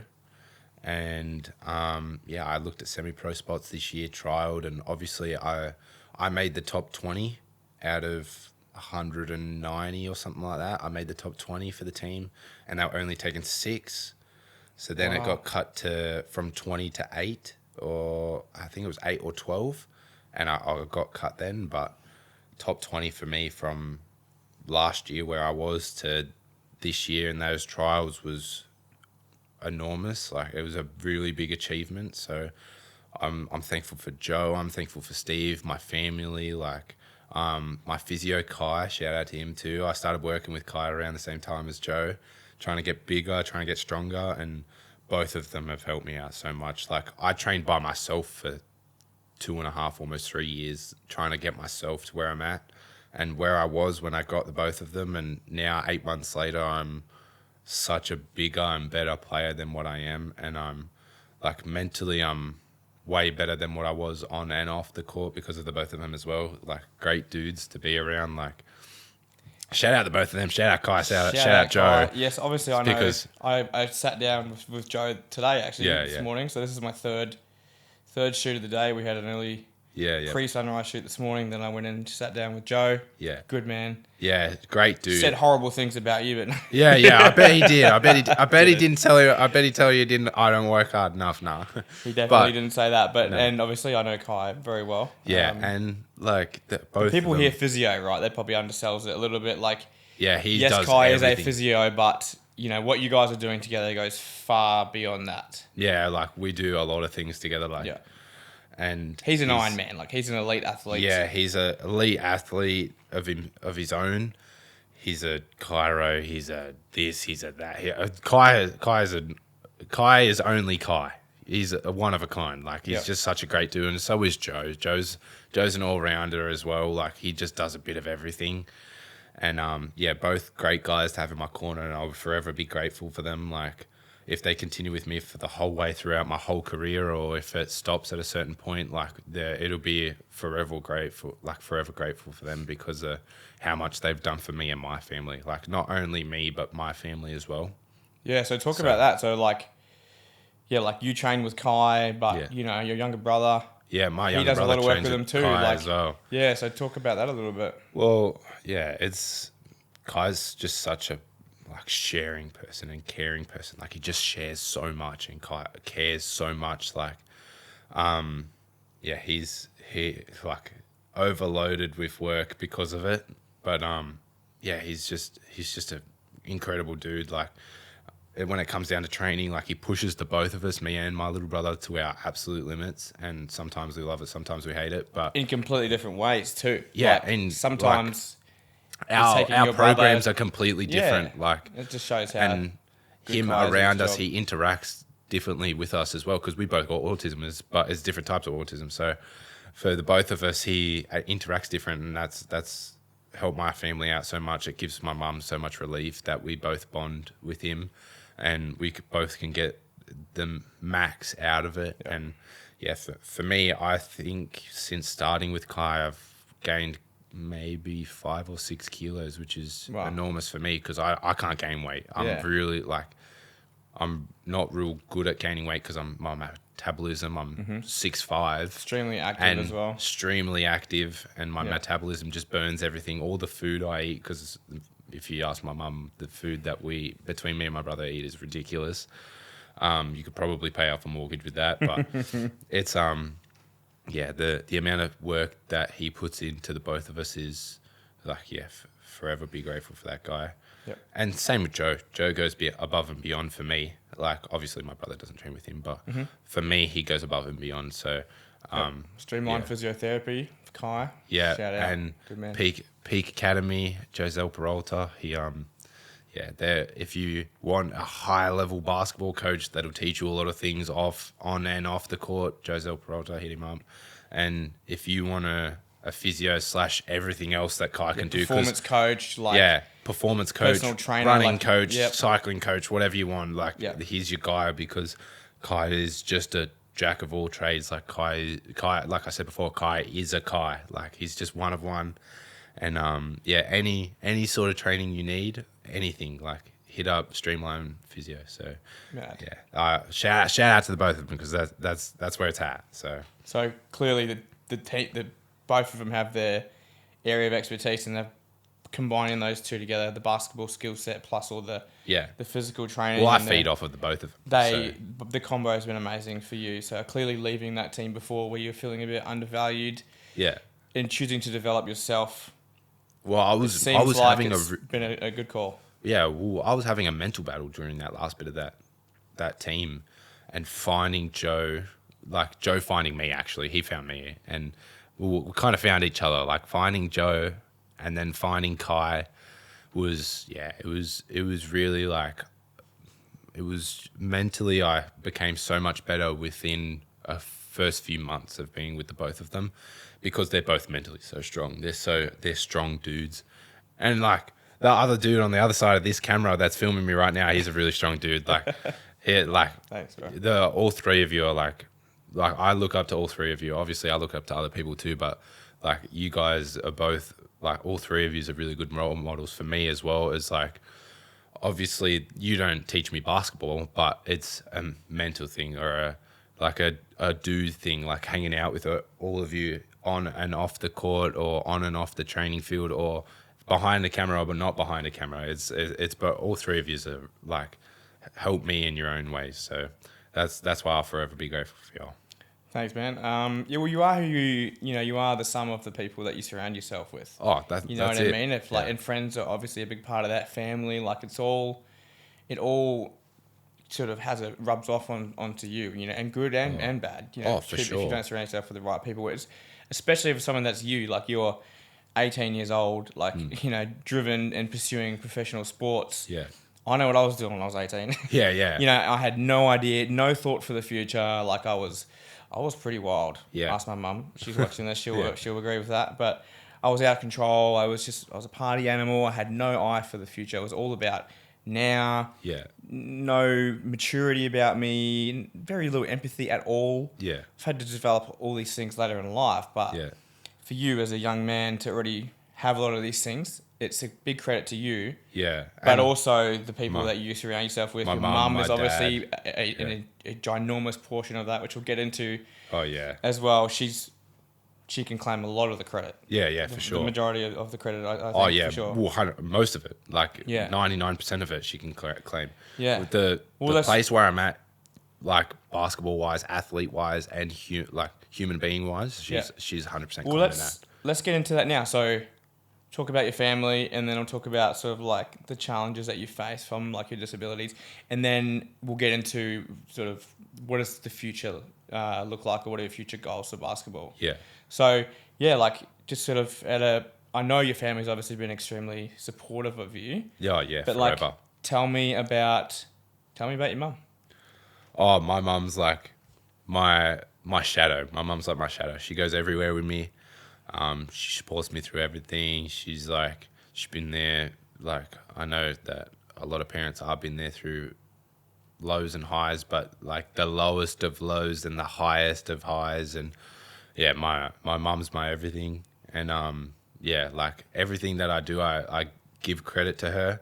And sometimes she may not feel it, and sometimes it may not feel like it's been shown, but I give credit to her in everything. So a lot of people will ask me, how do I do what I do, or why do I do what I do? It's for her. Obviously, it's for my family too, but a lot of it's for her because it's her who's brought me up. Obviously, my dad has too, but a lot of it's been my mum. My mum's been there every single time that I've done something wrong or I've done something right, or I'm doing something or I'm about to do something. Yeah, my mum, she knows everything, and she's in on everything, and she has an opinion on everything, and I'll forever be right next to her because I know that she'll be there whether it's bad or good. So yeah, I give credit to my mum, like I said before, for the human being I am. Yes, and absolutely. For the athlete I am too, because the amount of opportunities that I couldn't have taken if she wasn't there,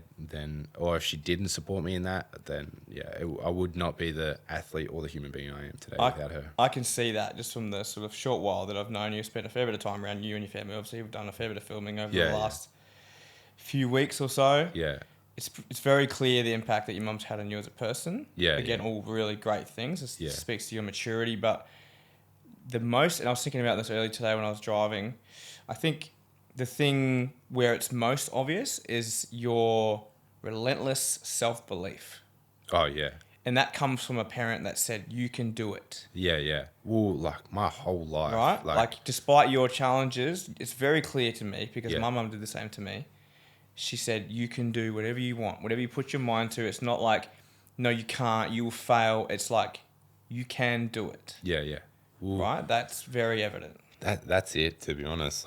My whole life, it was doctors, it was people, it was community that we were around that were like, he might not do that. He won't do that. He can't do that. And my mum was like, oh, no way. Don't put a limit on him. Like sports, you mean? And just... Oh, everything. Things that normal, quote-unquote, normal kids would be doing? You know what? They told me I'd never be able to go into a mall. And I go into a mall now and I still can't do it great. I can't go into a mall by myself. Who does like malls? I can't stand them. I'm same as malls, young headphones on. Or anything like that. I'm anything that's really big and social, I'm not really great at it, or I can't really do it.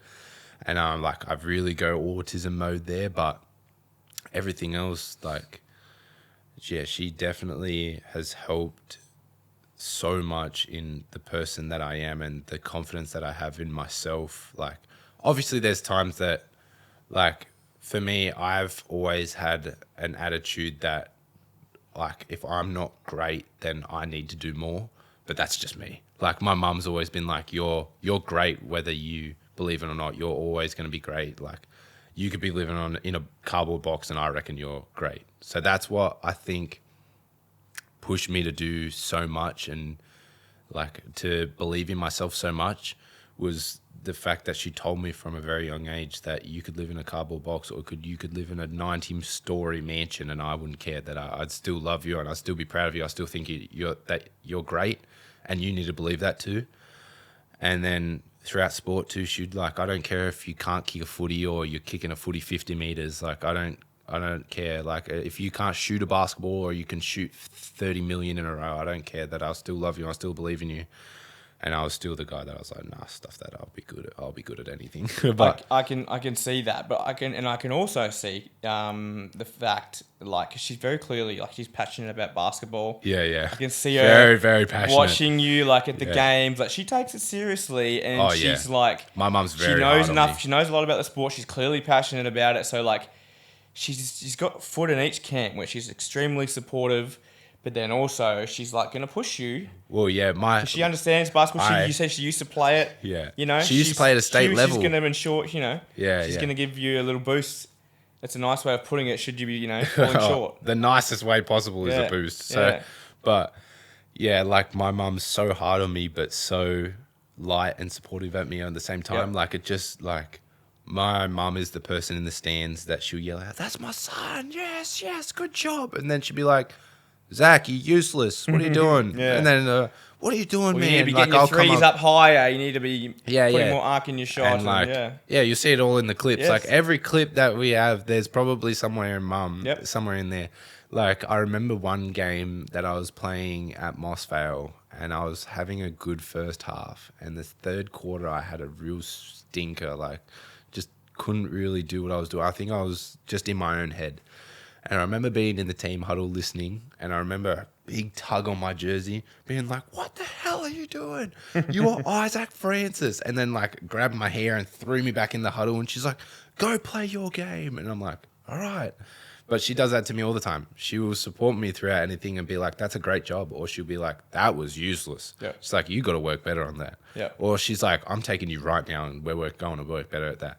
Like, we went to trials and I messed a couple of rebounds up, and she's like, "We're going to Good Hoops right now, and I'm teaching you how to rebound." And I'm like, "Mum, I know how to rebound." And she goes, "So why didn't you do it?" And I'm like, well, I don't know. Mm-hmm. And she's like, "Oh, you overthinked it." And I was like, "Oh, okay, I'm sorry." And then she's like, "No, don't be sorry. We're going to go work on it." Yeah. So she's really supportive, but she's hard on me in the fact that if I believe in myself and I want to be like where I want to be a pro. Mm-hmm. She's like, "If you want to be a pro, you got to think that you're already a pro."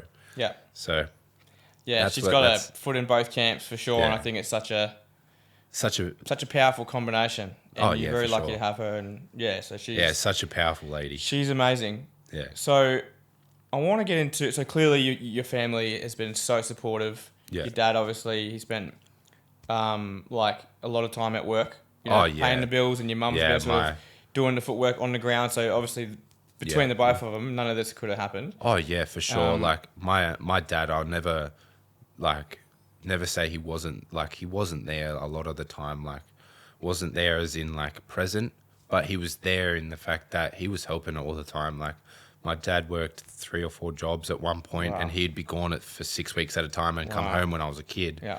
Which allowed you guys to do what we had to do. Because all these sports, it's expensive. Coaches and all the sports for sure. Cost a lot of money, and, right?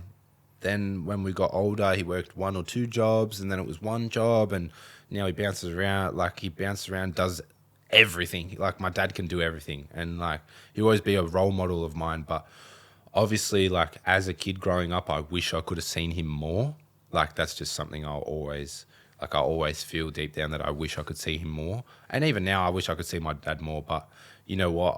I will be the guy that once I do go that professional route, I'll retire my mum and dad as early as I can. I'll retire them, and then they can do whatever they want and spend however many days they want. They could live with me if all I care. But like, that's something that I want to do. Like, I don't want, like, when I get to that pro level, I don't want the fancy cars. I don't want this. I don't want that. I'd turn up in track pants if all I care. But I want to retire them early, and I want to make sure they're taken care of before I get my own house, because I want a boat too. I want a boat. But now you're talking my language, yeah. Like, the language of I want a boat, I want to go fishing. But I'll put that after my family first. So I'll make sure my brother's taken care of, and my mum and dad is there for sure, because that's one of those things where when I make it there, because it's a when, not an if. But when I make it there, that's going to go to them first. So. Yeah. No, I love that. I can tell you're really genuine about that. Yeah. So I want to ask you, like, how do you deal with challenges, like failure?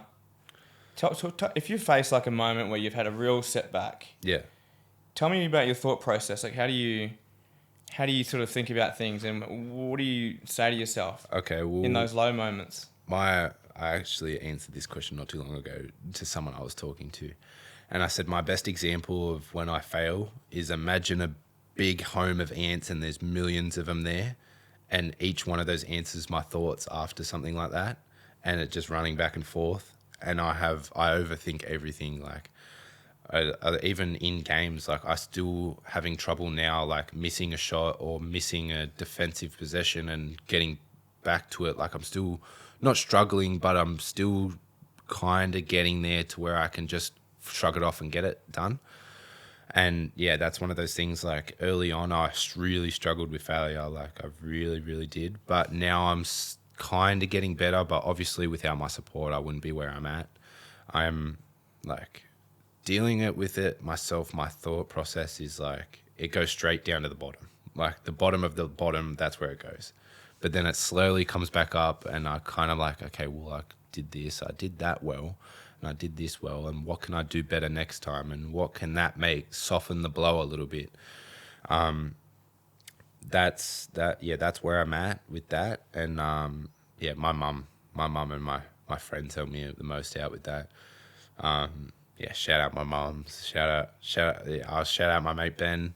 He's been in there for me for quite a while now. Shout out my mate Riley, and I've got to shout out my girlfriend too. But they're like anytime I need something, they'll be there. But it's always my mum first anyway. So she's like I said before, she's like my shadow. So anytime I need advice or I need like a smack in the back of the head because I'm saying dumb stuff in the back of my head, then I'll ask her and I'll be like, I'll talk to her about it. Yep. So what about when you're like in the middle of a game, like you miss an important, 3-pointer, and you get that, like, you want to be hard on yourself. You've only got a couple of seconds. How do you pull yourself back into like the mindset that you need to be in to get the next one? Recently, my whole thing is trying to shrug it off and dealing with it after the game. So there was one not too long ago that we needed maybe 6 points in the game, and I took a 3 and I missed it, and it was like it hit you in the spot, right in that moment. And then I was like, no, because I got to go get back on defense sort of thing, because I can't pout my head or anything like that. I got to go. So I went back there, and then we called a timeout, and like as soon as the timeout came, I went straight over to the coach, which is Joe, because he coaches our local comp team, and I was like, Joe, like what can I do? Like, what should I have done there? What could I have done there? And he's like, okay, well, you could have moved this way to move this way. And then I'm like, okay, sick. So then next time when we're in that crunch situation, then I know what to do next. And then I go to my mum after the game, and I'm like, okay, well, help me with that. Like, what can I do to be like, no, it's not a bad thing. It's more of a, okay, let's go on to the next possession. Let's try and shoot a 3 again. Or let's try and get a possession where I can get someone else open, because they're probably more hotter than what I am, or whatever the case may be. I turn to the people that help me and watch me normally and say, hey, well, what can I do? Because I'm not, like, obviously I'm pretty mature for my age, and I'm trying to get to a point where I can think of it on my own. But yeah, sometimes, especially with me with autism and all that sort of thing, that I struggle with, that I have to ask questions. So that's where I'm at. Asking questions is so good, because knowledge is the most powerful thing in the world. So so you train a lot, pick a time when you've had to get up early. Maybe it was this morning when we were up early. You're tired, you're sore, you're training all the time. Like, you're probably pretty fatigued a lot of the time. Yeah. You got a busy schedule. Yeah. Your alarm goes off at early in the morning, and you really just can't be bothered getting out of bed. What do you say to yourself to get out of bed and to get to work? Well, for me, it's family. I'm like, I do occasionally just hit the snooze, and I'm like, all right, give me 5 more minutes and then I'll get up. But there's some times where I hit it and I'm like laying in back and I'm like, I don't want to do it today. And then I'm like, what my mum do? My mum would get out of bed, whether it was if it was nothing important, my mum would get out of bed. She would get out of bed. I do it for my family, and I do it to show that like I can do it, and that everything that I was told that I could not, that I can, and getting out of bed and showing that every day is what I take pride in, because I take pride in myself being able to get out of bed, because not a lot of people don't take pride in getting out of bed. I don't know, that sounds weird, but I do. Like, I'm one of those people that if you wake up and you get out of bed, that's an achievement. It doesn't matter if you're disability or not. If you can wake up and get out of bed and go do something, then it's achievement. You should be proud of yourself for that, because not a lot of people do. A lot of people would just rather just stay in bed all day. Like, if you could get out of bed and not work out, but walk around the house and clean the house, you're still moving around. You're still getting stuff done. Mm-hmm. So you should always take pride in the little things as well, because you're only here once. Like, you're here once. Take pride in the little things. Work hard for the little things. So they're the things I kind of say to myself, where I'm like, I'm alive today. I can open up my eyes and get out of bed and do something, so I'm going to. Yep. To make not only my family proud, but myself proud, and my friends proud, and make sure that I can prove to myself that I can do what I do every day. Yep. What is your biggest, like, your strongest aspect of your basketball game? I'd probably say defense and leadership. Like any sort of team, I love to talk.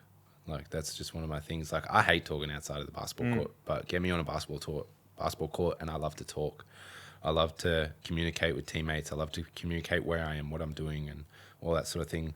I love playing defense, and I love playing offense too, and I'm pretty good at offense now, but I've always been really good at defense, and I love playing defense. So That's probably my strongest part of my game, is my defense, and then my leadership afterwards. Great. And what's the weakest part of your basketball game, do you reckon? My left hand. My left hand. I'd say that for sure. Anything to do with the left hand? Anything to do with my left hand. Like, obviously it's getting stronger. Yeah.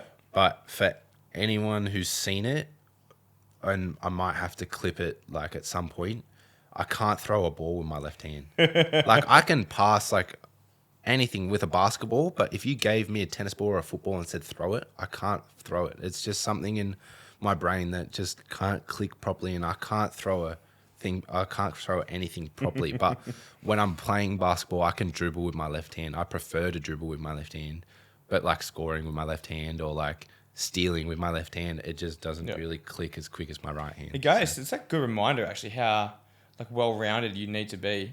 Oh yeah, 100%. As to play basketball, there's a lot that goes into it. Like, you have to be extremely balanced. You can't. Yeah, my favorite story ever is like Kobe Bryant. He said that he was like struggling with his left hand, so for like a month straight or whatever it was, he'd write with his left hand instead of his right. Yeah, and he said that then every practice that they had, he wouldn't shoot with his right hand, he'd shoot with his left hand. Wow. And he got so good at it that he could do both just as efficient. Wow. And then that was one of those things where you're like, bro, that's a crazy mentality. I can imagine you doing something like that, to be honest.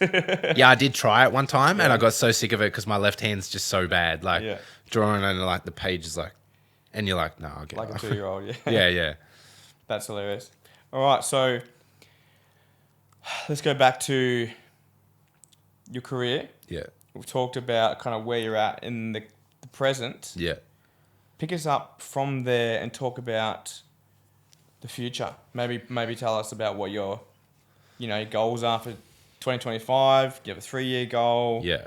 Give us a bit of an insight there into what we can expect from you this year. Expecting from me from this year is a lot of scrimmaging and going here, there, and everywhere to play.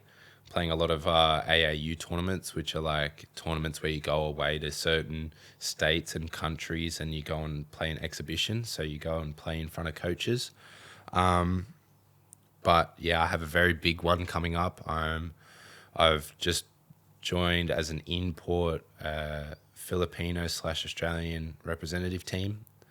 And we will be going over to the Philippines in Manila, and we'll be going to play in the Mall of Asia. And we'll be playing in front of pro level coaches and all that sort of thing. Wow. So yeah, I like was super stoked to get that news and be invited to that and get that opportunity. But yeah, that's soon. That's like late March, early April. So that's my like closest tournament, and then I'm going. What is that going to mean for you? Like, this seems like a pretty big deal. It's a pretty big step up from what you've been doing in the past. Like, what is this going to actually mean? Like, who are you going to be rubbing shoulders with? Like I'll be rubbing shoulders with professional players and professional coaches. Like, just meeting them, greeting them. Sorry, my teammate that he's been there before, he was like, yeah, it's going to be real big. Like, you're going to be playing kids that have been playing for forever. They're Division 1 players, so they play like semi-professional in the Philippines. So they're really, really good. And we're playing in front of professional coaches ready to offer contracts. So wow, that's something that, like, it's very big for me, like, to go over to the Philippines and in Manila and just be like, know that there could be a contract waiting for me or an offer for a college or a school or whatever waiting for me is something that's in the back of my mind at the moment, like leading towards that. Like, I really just want to be able to showcase who I am and how I play. And to be tested against some really high level athletes too. Like, for sure.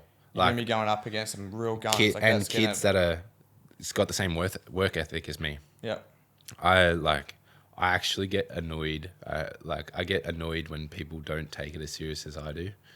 Like, there's been teams that have been on, then they're like, "Oh, we're just playing for fun." Yeah, like, I for can see fun. how that I'm would like, annoy you. I get a bee in my bonnet because I'm like, for fun. I'm like, nah, this ain't fun. If you get to an age and you're playing Division 1, it's not fun anymore. It's no way. Like, obviously it's fun, but yeah, of course. We're playing. I'm playing you for eats. I'm coming for you. I made a promise to my mum. That was 3 years ago. This is my 4th year. I'm trying to go pro right now. So, no, it's that's where I'm at. I'm going over to different countries and states to go play exhibition games in front of pro level coaches, and I'm training with professional players behind the scenes as well. I can't name names, but I am. I'm getting in contact with quite a few big names and household names too, and training with them and playing with them and getting to know them and being mentored by them, being put under their wing is something that I'm doing right now, and I'm really grateful for it, and I'm just excited. Seems like 2025 is going to be a big year for you. Oh yeah, it's still January and it already has been. Wow. So yeah, it's amazing how you look at the trajectory of your journey, and this could have gone so many different ways. Oh yeah. And I was talking to Joe about this morning, actually, just about how it's good to not be too rigid about, like, you know what the goal is. Yeah. But it's good to not be too rigid about the path or the journey to get there. Oh yeah. Because it can take many forms, and you need to be open to opportunities that come your way and enjoying the journey as well, not just being hyper fixated on the goal, which you love basketball. It's very clear. Yeah, for sure. You can tell you just absolutely love it. I think that's what sets me apart from different players, is my open and willingness to do anything. Like, I'm willing to do the small things to get the bigger outcome, and I'm willing to make the outcome hella different. Like, if we were going this way and then we need to turn left and go back towards that way, and then we need to turn right and go to the right again, then I'm happy to do that, because I know what my end goal is. But my journey along there is the fun part. The journey is not the end of it. The journey is while you get to it. So I'm loving my journey at the moment, and I'm forever grateful that my journey is on this path, but I don't know what the future holds. I know what my goals are, and I know what I'm doing right now and for the next couple of months. But yeah, my future could change pretty much at any minute at the moment. And so I'm grateful for where I'm at and where I sit, and that's pretty much what I feel as if my willingness to do that is setting me apart at the moment, because a lot of people are very rigid and like they want to go to the NBA, where I'm like, NBA, EuroLeague, Asian League, anywhere in the world. My big goal is I want to be a professional by 22 years old. Yeah, like that's my biggest goal. So and you want to do it for sort of probably more humble reasons, probably than a lot of people too. Like, it seems like you'd be perfectly happy to be playing professional basketball and supporting your family. Oh yeah, and that doesn't necessarily mean I have to be in the NBA. Or I have to make millions of dollars and millions of dollars. I think as long as I can sit comfortably with my family and I can support them while playing the sport that I love, that's what I want to do. Because for me, it's going to be like one of those things that's going to be challenging throughout my whole career with autism, and it's going to be challenging with sometimes without my family, sometimes with, like my whole life's going to be that little bit more challenging, but I'm ready for the journey and I'm ready to say, hey, well, as long as I can sit comfortably with my family, support my family and myself and my own family one day, then I'm happy to do whatever it takes. So yeah. Oh, amazing! I'm looking forward to seeing what's the rest of the year looks like for you. When you're famous, I'll be like, I know that guy. I made a documentary of that guy one day, and it was awesome.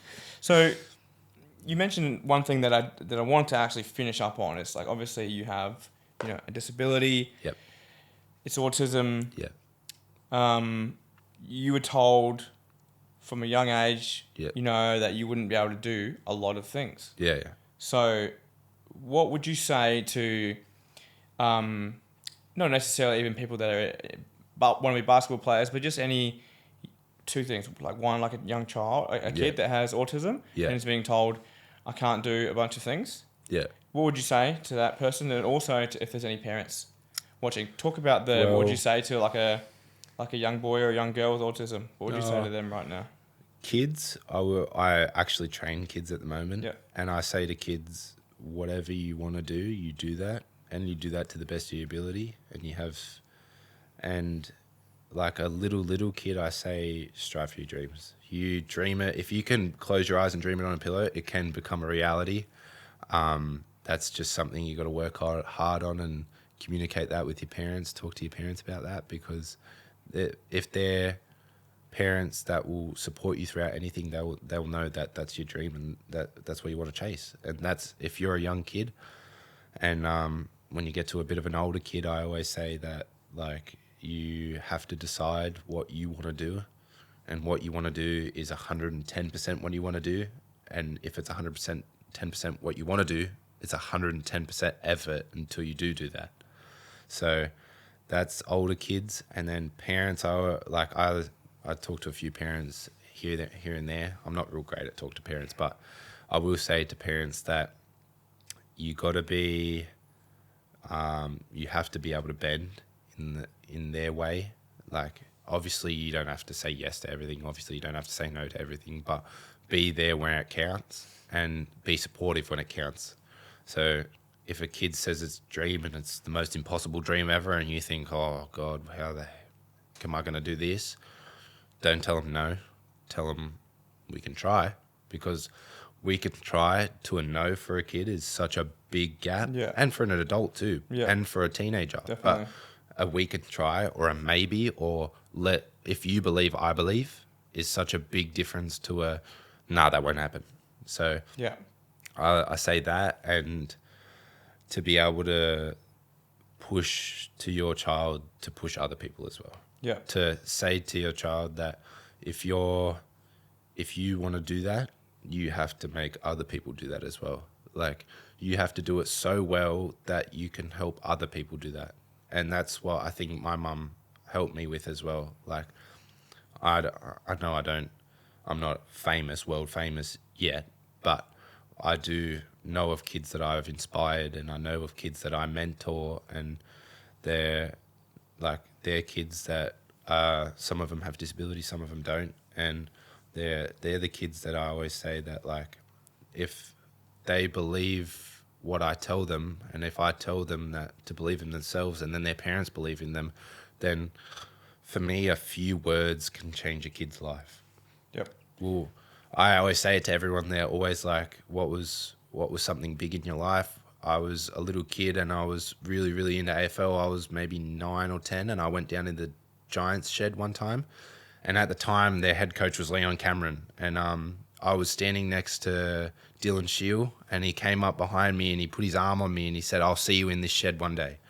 Wow. And that was like, I looked up at him and I was like, I thought I saw a ghost. But wow, that was something that I say to kids, like say to parents and kids all the time, like a few words can change a kid's life and just flip a switch. Like I definitely know that my parents did everything for me and they flipped my switch a long time ago. But that was something like coming from someone that big was like, I aspired to be here, and I idolized him, and he was like, I'll see you in these sheds one day. When I was 10, that was something that was like, now I'm a hungry animal for sport that wants to be a pro. Yeah. But yeah, even guys that I meet now at basketball that tell me that I'm good enough and that I can play, that's something that flips my switch all the time. Like, obviously my switch doesn't turn off anymore. It doesn't turn off, but like every time I hear words that from people I idolize, I'm like, okay, well, that's another bit of fuel I can add to my tank so I can get going, sort of thing. So 100%. That makes so much sense. Do you think for you, having something to focus on was like was really helpful with, like, I want to say managing your disability, but you always were focused on sport? Oh yeah. For someone 100%. like you, just having a goal. Yeah. Even if it's a massive goal of becoming a professional athlete, but you constantly have something to focus on. Is that, and whether that be sport or something else, but how did you find, like, was that really helpful for you? I don't think it was generally something, just one thing to focus on. I think it was putting like my mum and dad put me in a situation that I was uncomfortable in, but had all the skills to be able to develop me as a human being. So like they put me in Auskicks, and I didn't like kids. When I was younger, I didn't really I wasn't social. I didn't really have any friends. I was like 5 at the time. I didn't interact with anyone. But putting you in Auskick in a game where you have to talk to your teammates, you have to kick it to your teammates, you have to pass it to your teammates. That's where I think sport is such a big utility and such a big tool that we should be using more for kids. Like obviously millions of kids play sport, but like kids with disabilities, that should be used more as well. And it's a big avenue, and it's big now, but I want it to be bigger because for me it changed my life. And I feel like if parents can understand that it doesn't have to be sport, but if it can be something as like strong as sport, like if it's it could be music or art, video games. Like my little brother is video games. He's really into video games. Yeah. Like he built a game on his phone. Like you can like try and play and stuff like that. And then he's like playing. He's really good at some video games, like gun games and car games and whatever. So his niche is video games. He's really good at it. Yeah. But then mine's sport.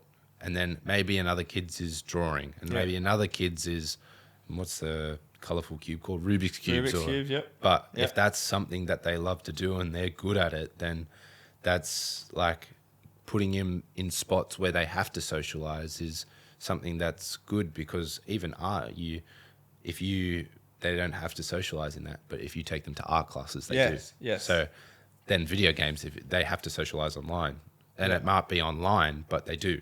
Yeah. So then, or if it's Rubik's Cubes, you take them to Rubik's Cubes competitions, competitions and conventions. Yeah, that's where it gets social. So everything you can make a social aspect, and if they struggle socially, it's so much easier to find what they love. And then there's so much out there now that you can just go, okay, go do that. Yeah, and they might not be comfortable with it, and they might hate it, but it's going to help them later. Where I didn't like being in a group setting, but I loved AFL from a very young age. So that's what helped me being the human being I am today and the mature guy I am. I wouldn't say really mature, but I am. You're pretty mature. But Nah, dude. Well, that's awesome. Look, I think we've covered a lot today. Yeah, for sure. It's been amazing. I think a lot of people are going to really enjoy learning a bit more about you. Yeah. A lot of really powerful stuff in there for give people a little bit of hope that maybe they have their own struggles, disability or not. Yeah, for sure. It comes down to, I think, if you believe. Oh yeah, you can do it. Belief is everything. Yeah. Yeah, and just pure drive and pure belief, and a hunger to want to be better. Yep. is something that got me to where I am today, and is going to get me further. So. Fantastic. All right. Well, look, dude, that's it. that's a wrap. That's a wrap. Thank you very much. And of course. Thank you everyone else for watching. Yeah. Shout out everyone that is in my corner on my team. Like Kirk here, Kai, Joe, Janelle. I'll shout out my band, my family, my friends. Like, yeah, for sure. I'll shout out all of them. And, follow along in our journey. I don't know what Kirk will do with this, but if we follow along on our socials, on my website too, follow along on that as well. So we do a little bit of everything. So yeah, make sure you follow on that as well. All of the links will be in the description below. Yeah. All right. Thanks everyone. Yeah. We out.